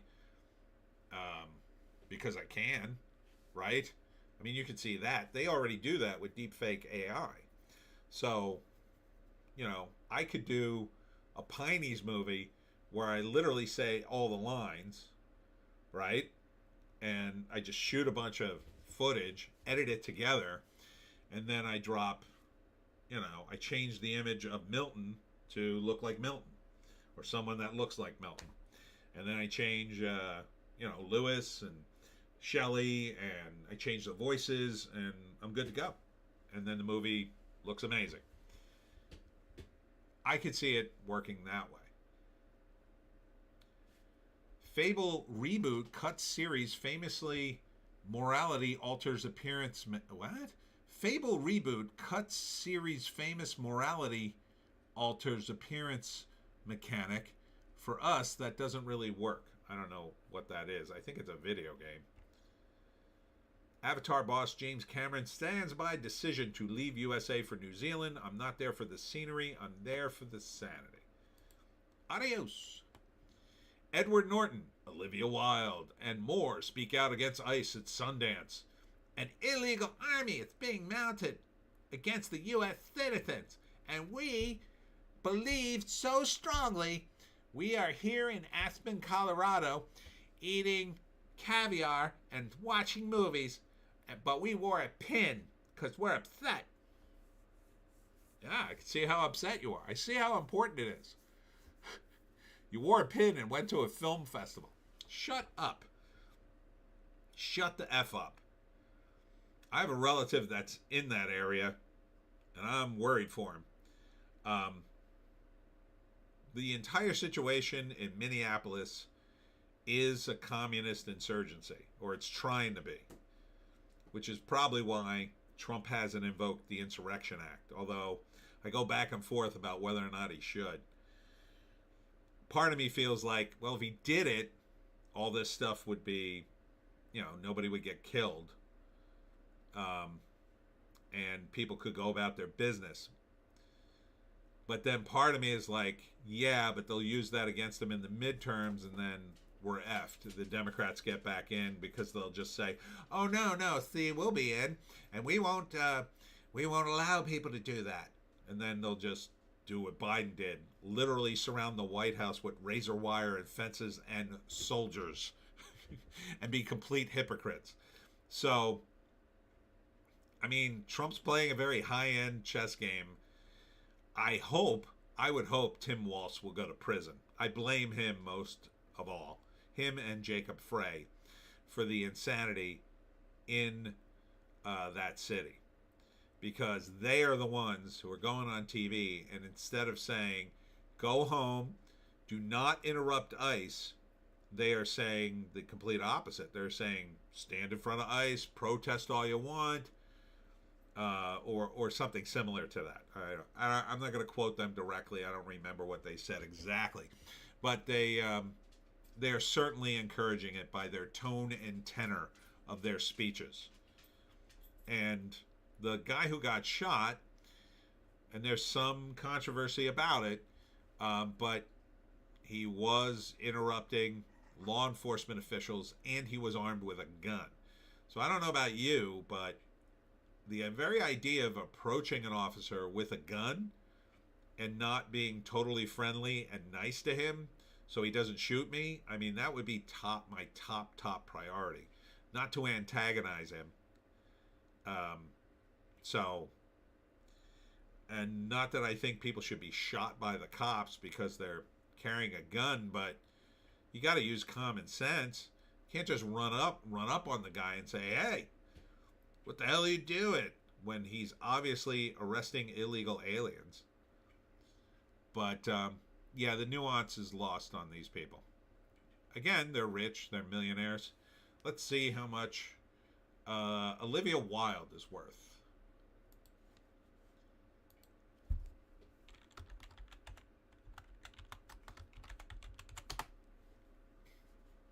$10 million? All right. Natalie Portman, she's got to be worth a bundle. I would say Natalie Portman, $40 million, $90 million, and Ed Norton, I'll say $50 million.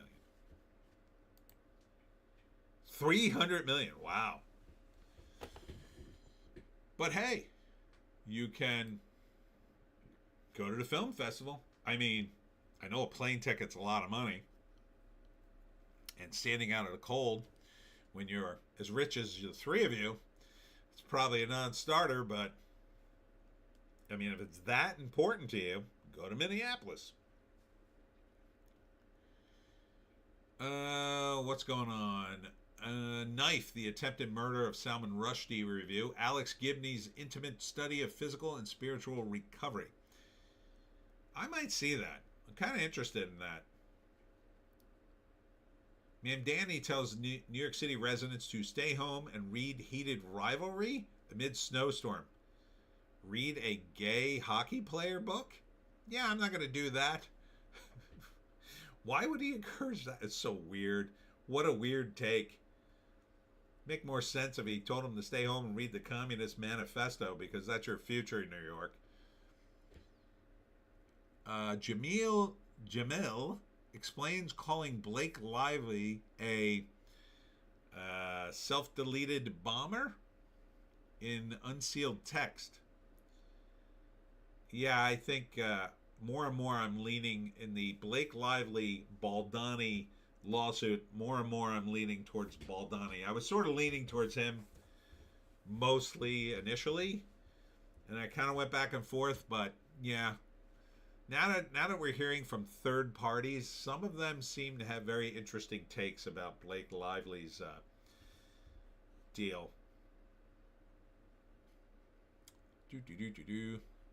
Memory of a Killer review. Patrick Dempsey leads a Fox hitman drama that gets too silly too quickly. Yeah, that did not look great. That looked like that Liam Neeson movie about the hitman who's losing his mind. All right, moving on to Bleeding Fool. More on Taylor Sheridan. He's making half of TV now. Here was an interesting article this week. Or did I show this last week? Let's stop pretending DC's Kingdom Come was some kind of masterpiece. I mean, the artwork's amazing on it. Story's okay. I don't know. I got to catch up on my Fallout reviews. I think I'm an episode behind now. I might have to take a break. I really got to pee. Nuts. All right, let me take a break before we jump in the deadline. Joan, entertain the troops. Be right back.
Coming in?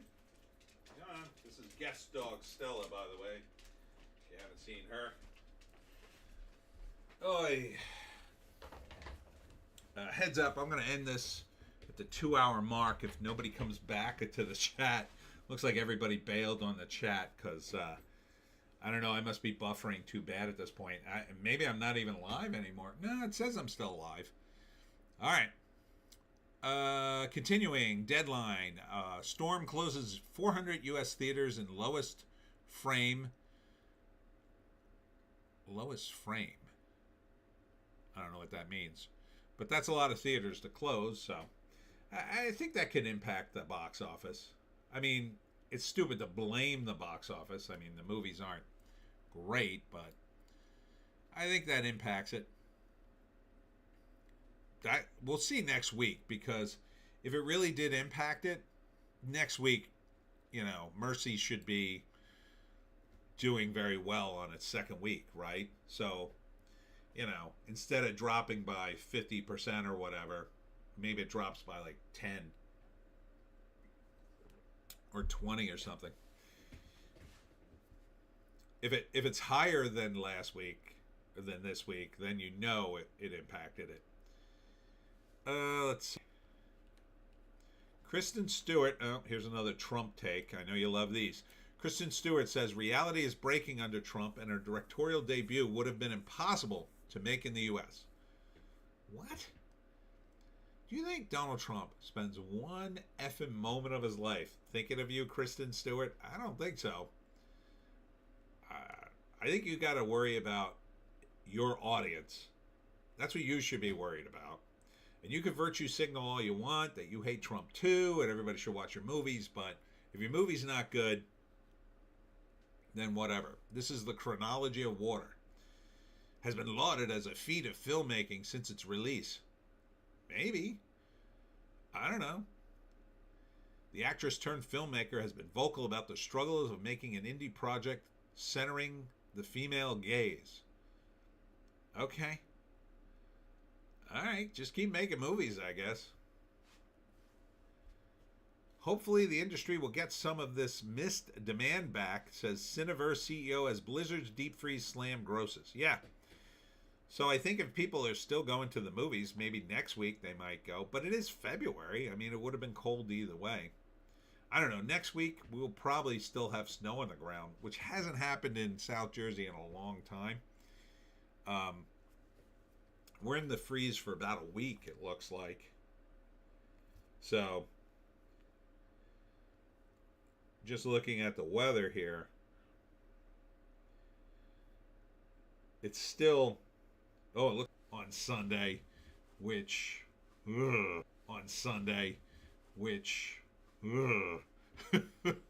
I hope I can find a place to park. Let's see.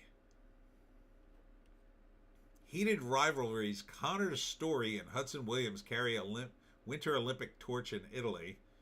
Does anybody know who they are? That they're in a gay hockey romance story? Are they actually a couple, or are they just gay hockey actors?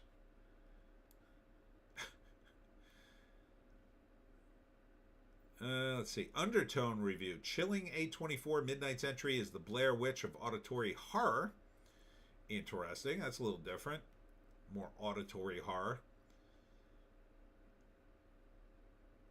More Broadway shows. Call Snow Day, MJ, Ragtime, and the Book of Mormon join today's cancellation list. Yeah, I mean, who the hell's going to go to the play today?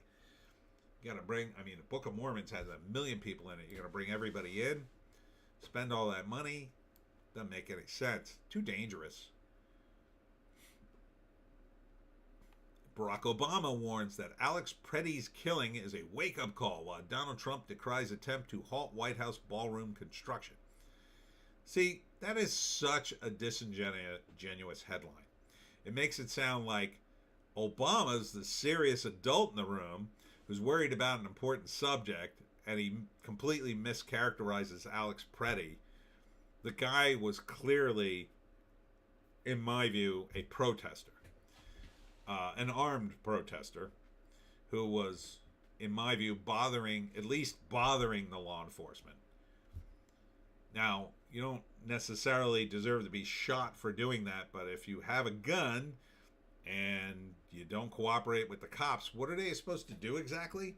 I mean, I've been raised to respect the cops and fear them a little bit. I wouldn't want to give a cop any reason to shoot me. So if I have a gun, my first instinct, if I encounter a cop, is not to bother him, number one. And if I have to talk to him, my first instinct will be, hey, officer, how you doing? Just to let you know, I have a concealed carry permit.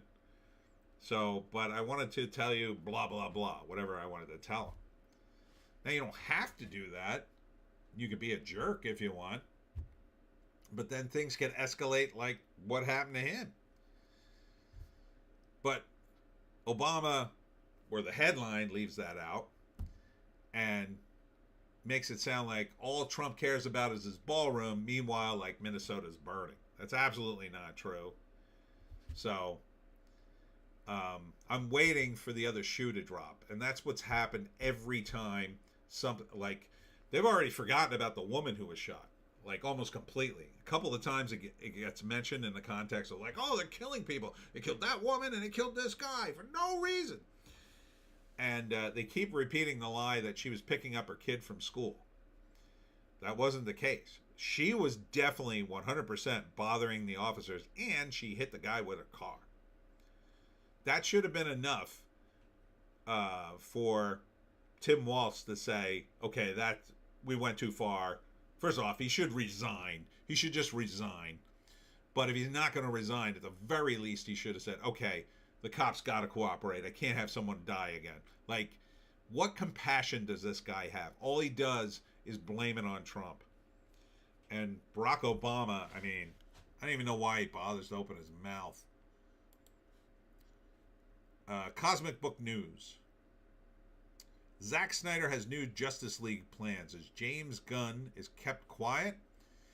Okay. I guess we're doing that again. All right. Shares video of Gal Gadot's first Wonder Woman gauntlet smash. New Supergirl spot reveals more of Jason Momoa's Lobo. You know, if they do go back to Zack Snyder, what are they going to do about Jason Momoa, right? He's much better as Lobo. Like, he looks like Lobo. I think the fans will like Lobo better. Are they going to let him play both roles? That would be kind of funny. Daphne Keane plays a sex worker in gritty crime film with Game of Thrones star. Oh, it's Littlefinger. He's a good actor. He was in The Wire as the mayor of Baltimore. He was pretty good. Daphne Keane. I never knew her name. Wasn't she Deadpool's? She's Deadpool's girlfriend, I think, right? I think so. Let me just make sure.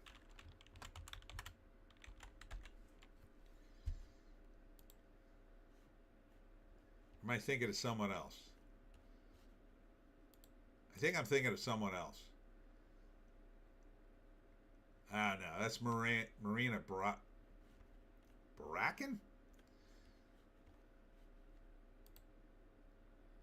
Oh, yeah. She looks like her, though, a little bit. But, oh, shoot. Where the hell am I? There I am. Daphne Keane looks completely different in this than she did in Avatar. Like, just promote this. They ask you about Avatar, say, I don't know, the show's done. Why are you asking about it? Invincible Season 4 trailer released. The Viltrumite War begins. I don't know. I didn't read Invincible. I heard some good things. I like Kurt Busiek, but yeah, I can't get into it. I don't know. For some reason, I never got into Invincible. It's more on Darth Maul. Oh, they're making a sequel to Primitive War. I didn't see the first one, but I heard good things. So, gotta try to catch that. And here you go. One battle after another, and Sinners lead the pack in the Oscars.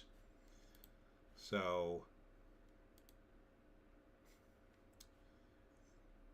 10 best films up for best pictures. Sinners, One Battle After Another, Marty Supreme, Hamnet, and Frankenstein.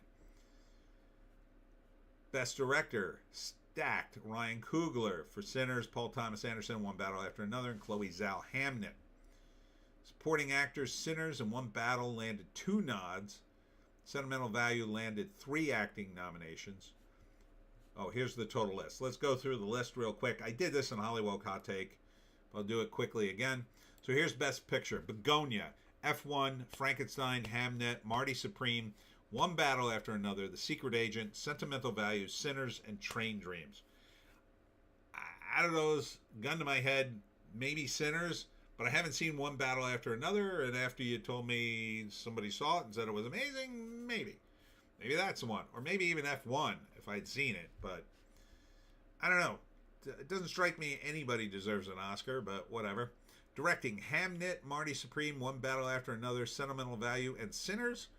I might give it to Sinners simply because there's so much stuff going on in that movie, but there was one scene I hated, but maybe Sentimental Value is better. I don't know.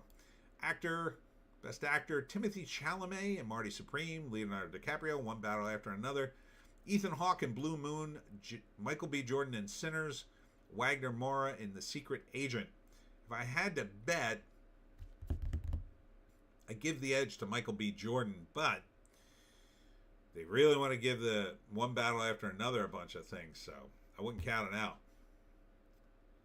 Actress, Jessie Buckley in Hamnet. Rose Byrne, If I Had Legs, I'd Kick You. Not a chance. Kate Hudson in Song Sung Blue. Renee Rainslev in Sentimental Value. Emma Stone in Begonia. Maybe the Sentimental Value girl. Actress in a supporting role. Elle Fanning, Sentimental Value. Igna, blah, blah, blah, I can't say that, Sentimental Value. Amy Madigan in Weapons.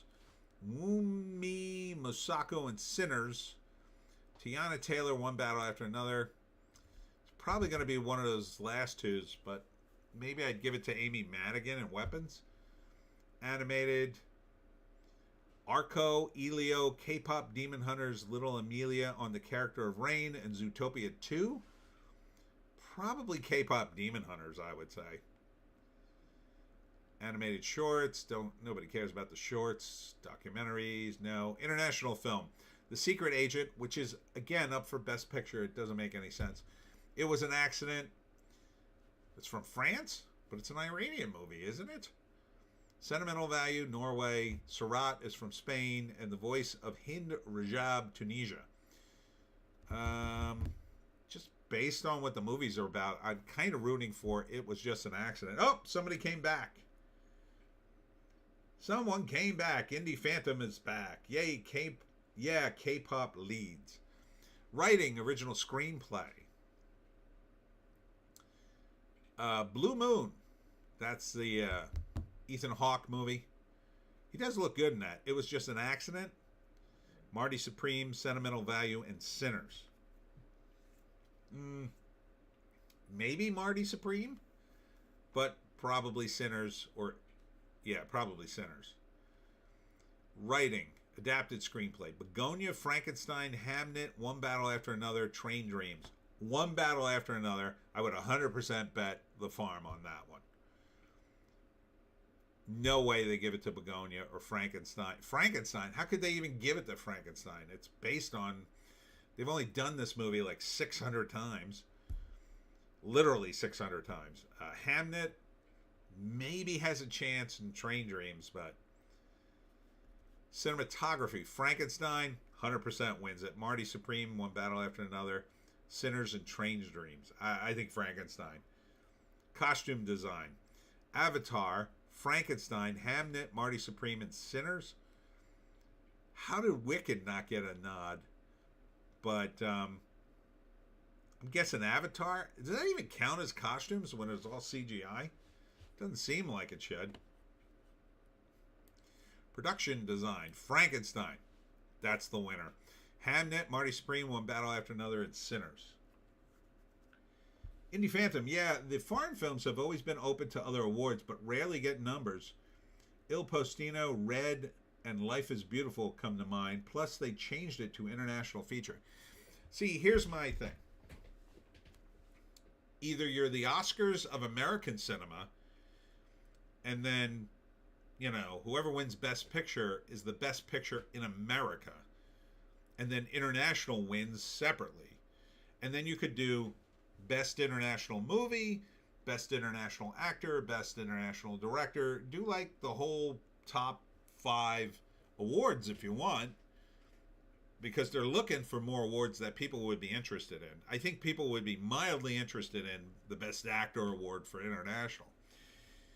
But don't put the international stuff in with the American stuff. It seems unfair to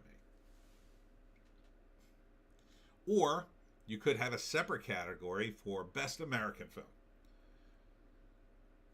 Indie Phantom. Avatar has no actual physical costumes, which was a minor controversy. Yeah, it doesn't seem like they should win.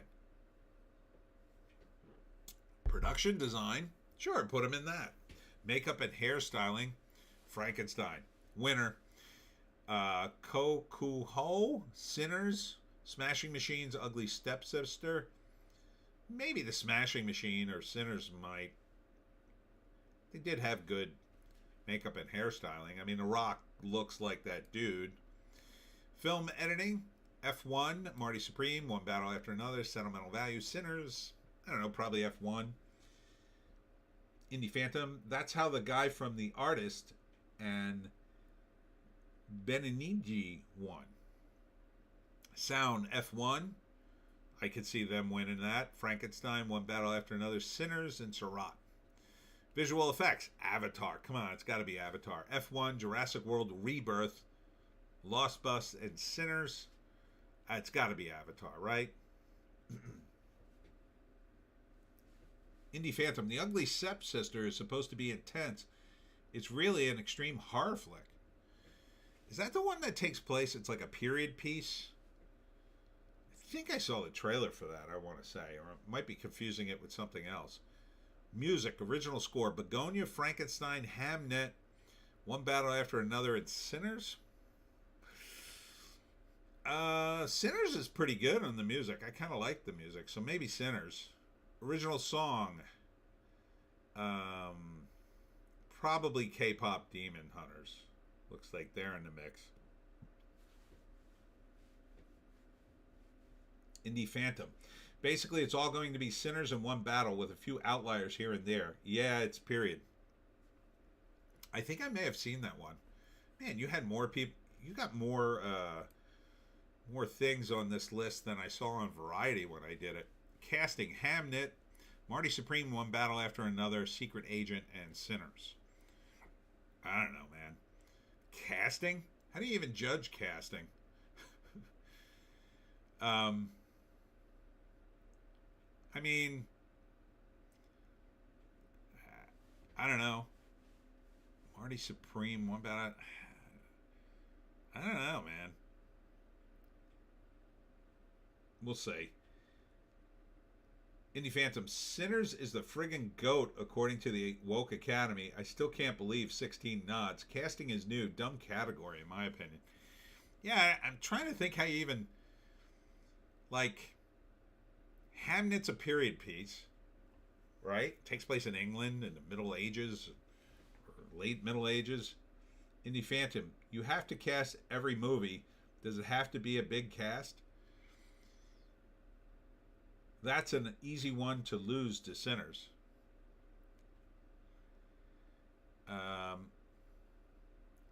Yeah, it's just like Sinners, like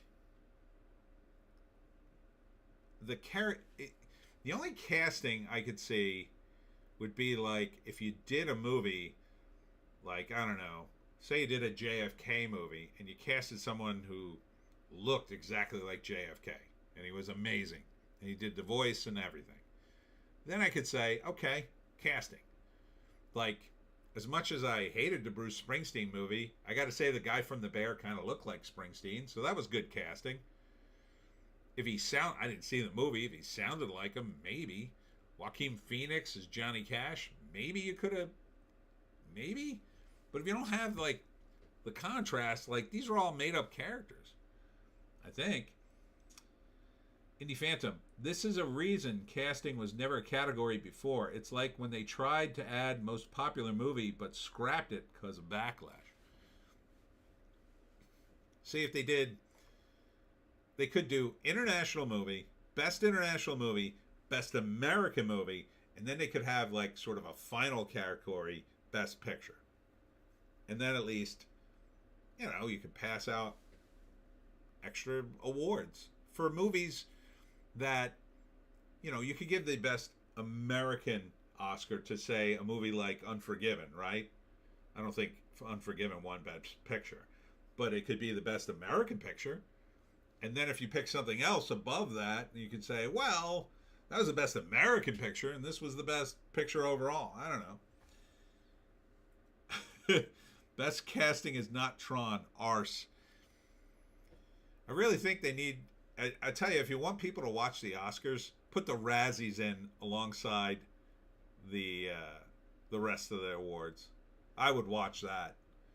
So imagine the Razzies at the same time, So you get down to, best actor in a leading role, and you give that award. Okay, now worst actor. That would be amazing. And then you cut to the worst actors in the audience, and they're all sitting there like, "Oh man, I got nominated. I didn't know I was going to be nominated." And then somebody wins, and then I don't know. They throw the trophy at him. They throw a water balloon at him. It's full of ink. That'd be great. All right, moving on to the wrap. More on the Blizzard. It says here, close 250 theaters in 30 states. I thought it was 400.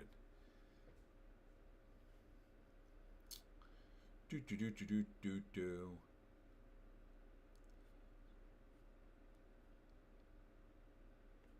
More of the same stuff. How See You When I See You director Jay Duplass got back into filmmaking after more than a decade away. Isn't he one of the Duplass brothers, I think? His brother's in the League. I don't think it's him, right? His brother was in the League, was just such an amazing film, or amazing show. Yeah, Mark is the one that was in the League. Man, I wish that show was still on the air. I loved the League. It was so damn funny. I don't even play fantasy football at all, but I thought that show was the best. That Park Place. Nintendo drops new Super Mario Galaxy movie trailer featuring Yoshi, Birdo, Baby Mario, and Baby Luigi. I saw this. It's fine. It looks like it's going to be a big hit. It'll probably make $1 billion. So,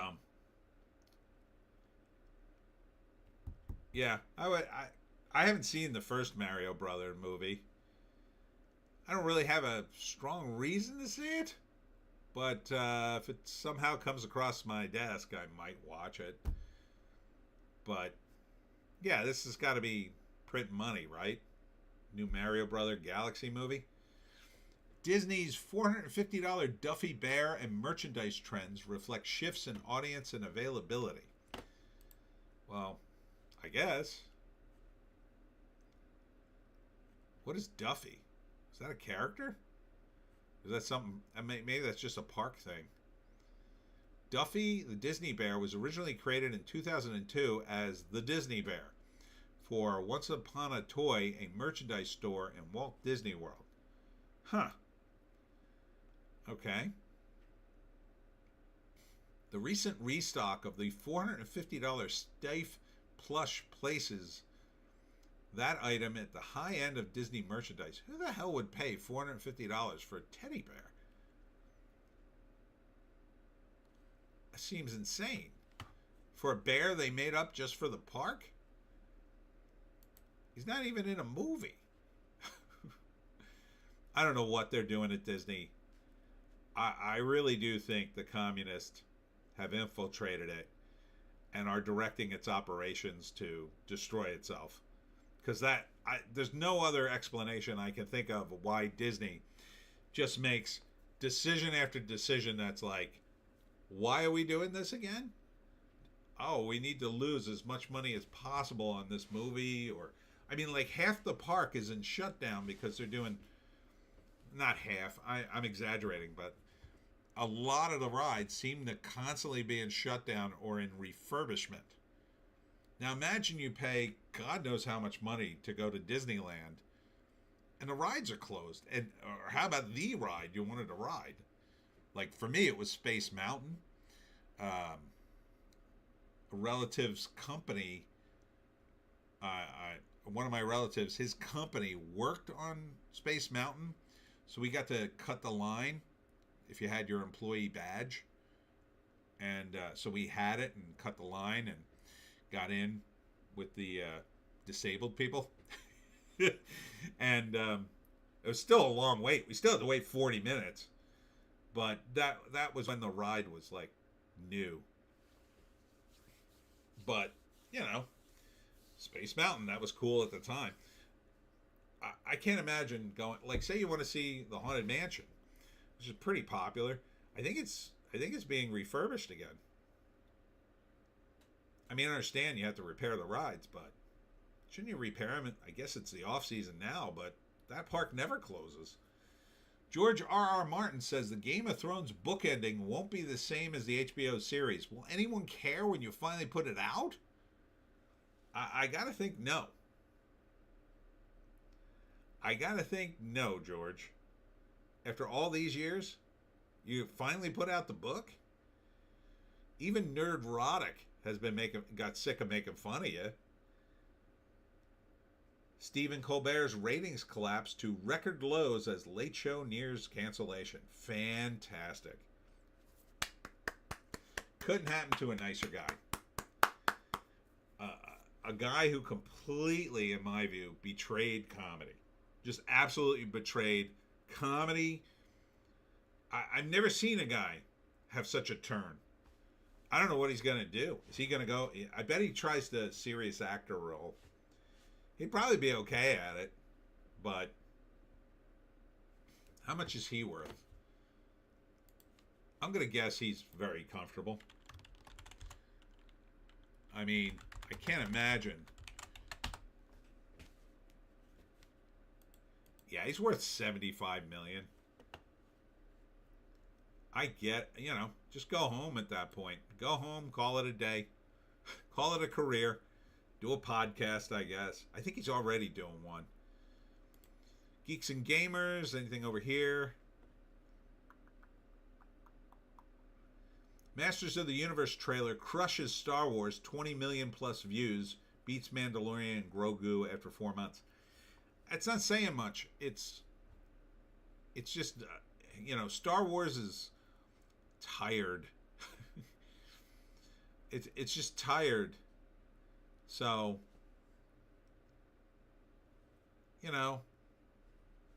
at least it's not new, but it's not Star Wars. It's something different.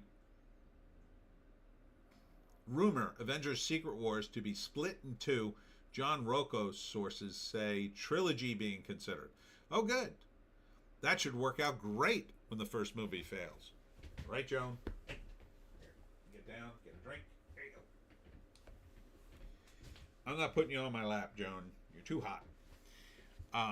That sounds like a really, really, really bad idea, because I think the Avengers movie, I'm not surprised.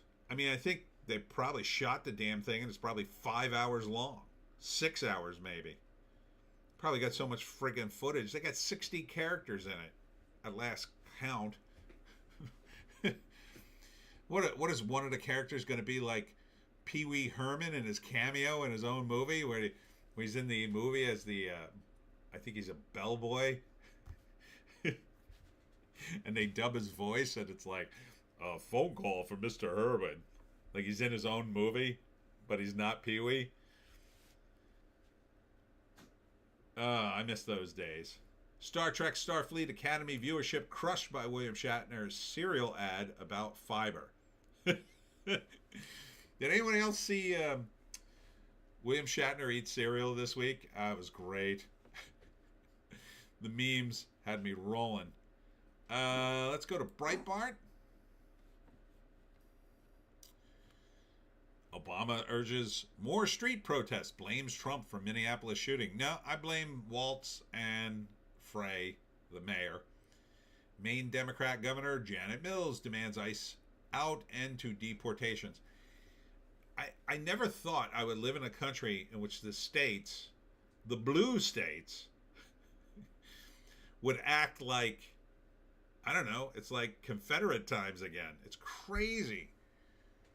It's crazy that these states are trying to defy the federal government on deportation, a battle they will absolutely 100% lose. Anti-ICE NBA union calls for solidarity with those risking their lives to demand justice. NBA union? I'm not surprised. We've got too many communists in this country. J.D. Vance, Minneapolis riots are leftist-engineered chaos. He's 100% true. Ex-Vikings player Jack Brewer reveals the reason why Minnesota leftists oppose ICE. They're communist? Let's see. He's speaking out against anti-ICE agitators. Good for him. He blasted the state Democrats for fomenting an insurrection. They're mad because ICE is deporting their voters. Boom. Yeah. Breaking the law in Minnesota to conceal carry without an ID is on you. Man arrested after Democrat congressman punched in the face. That was the thing from Sundance. So let's see. Entertainment. Natalie Portman calls Trump officials the worst of humanity amid illegal immigration crackdown in Minnesota. That's weird. I'm surprised she's so vocal about it because she is a dual citizen of Israel. And I got to think, Israel's sitting pretty good right now, thanks to Trump. You'd think she'd be a little more siding with Trump. Olivia Wilde lies about people getting murdered in the street in Minnesota. I'm appalled and I'm sick. I think you mean sickened. Bill Maher, Obama deported a lot of people without criminal records. It's true. And he built the cages. Trump to ditch Super Bowl blast halftime performers Green Day and Bad Bunny. I'm anti them. I don't blame him. He doesn't want to go and get booed. That would look bad.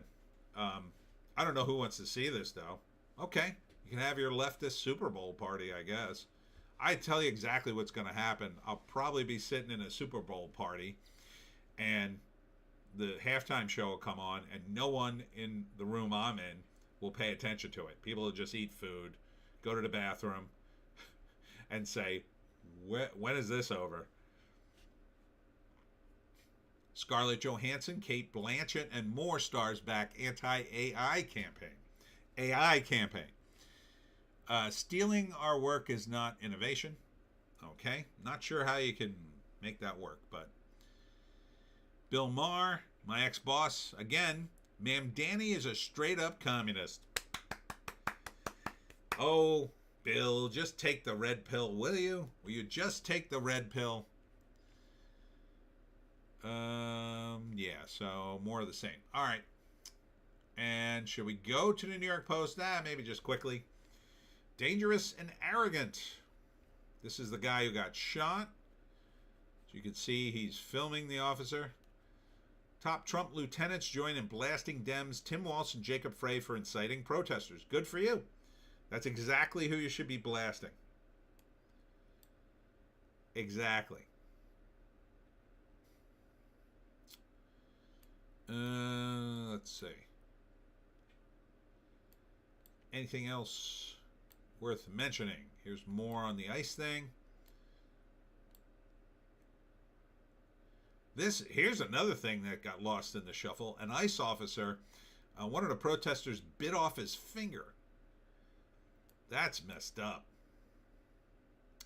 TikTok star Mackenzie Paul dead at 26 after a 3-year cancer battle. Oh, that's a shame.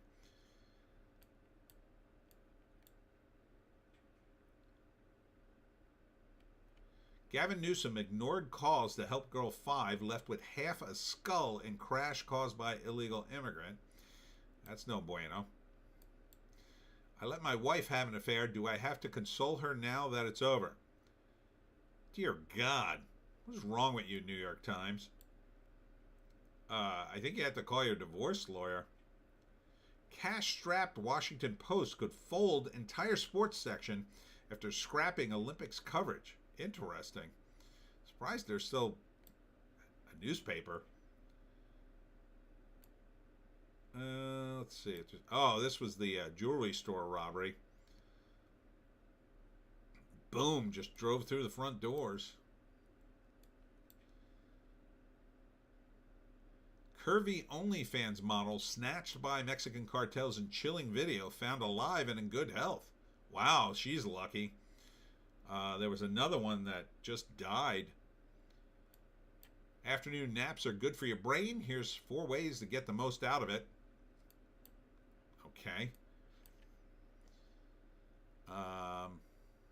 New York City homeless living high life under Mayor Mamdani's new policies. Not surprised about that. He's a communist.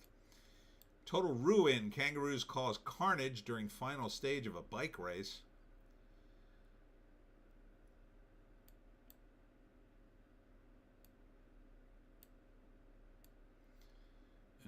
Sports. Don't care. NBA coaching legend gets standing ovation from fans in rare public appearance.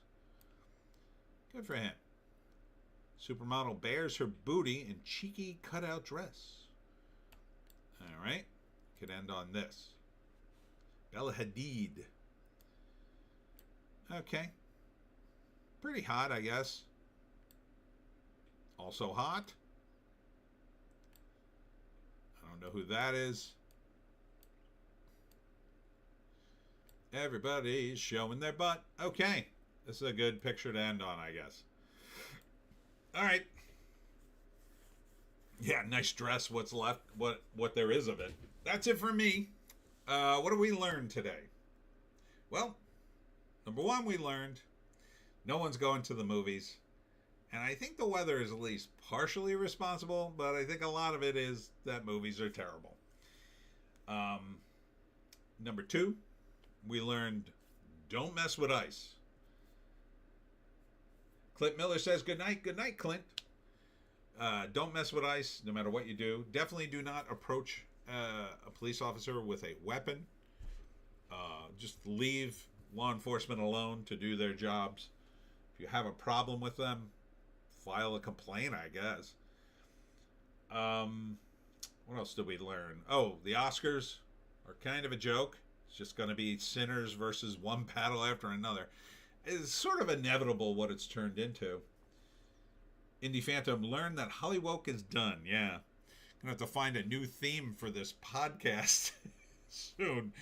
I don't know. Maybe we could talk about can't talk about comic books anymore. They're done. Can't talk about magic cards. Nobody's playing those. I don't know.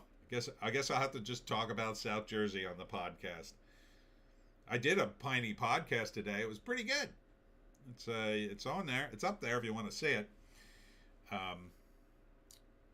Uncle Floyd died. He was a fixture on public TV in South Jersey. Well, in all of New Jersey, really. More so North Jersey, really, when I think about it. But he was like our version of oh gosh, trying to think of the guy. He was just like, you know, a family style sort of local comedian, and he did a wacky show. People really liked him, and I forget how long his show ran for, but he had enough of a following he could still do conventions. He was 74 when he died, so he was still in his Uncle Floyd outfit going to shows. So it's a shame. But yeah, I don't know. I don't know if we could do things about movies. I mean, maybe we could do things about AI movies. I don't know. Certainly getting sick of covering celebrities, entitled celebrities. God. These people are just so full of themselves. Part of it's not their fault. Like, you've got the media and they're just looking for those sound bites. And they know that they have to give them the sound bites they want to get any kind of coverage. And I'm sure they've said other things, and it just doesn't make the cut, right?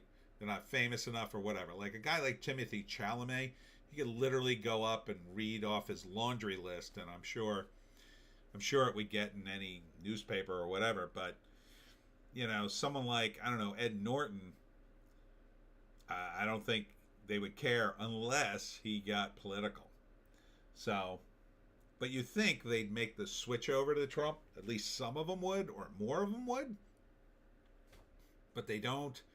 Or you think they would go, I don't talk about politics anymore, just talking about my movie. But I guess if you don't get coverage, then you got to say something, right? That's about it. That's about all we learned. We learned the same thing every week. We learned that celebrities are millionaires and they're kind of douchey. We learned Hollywood's going down the toilet and the Oscars are completely worthless.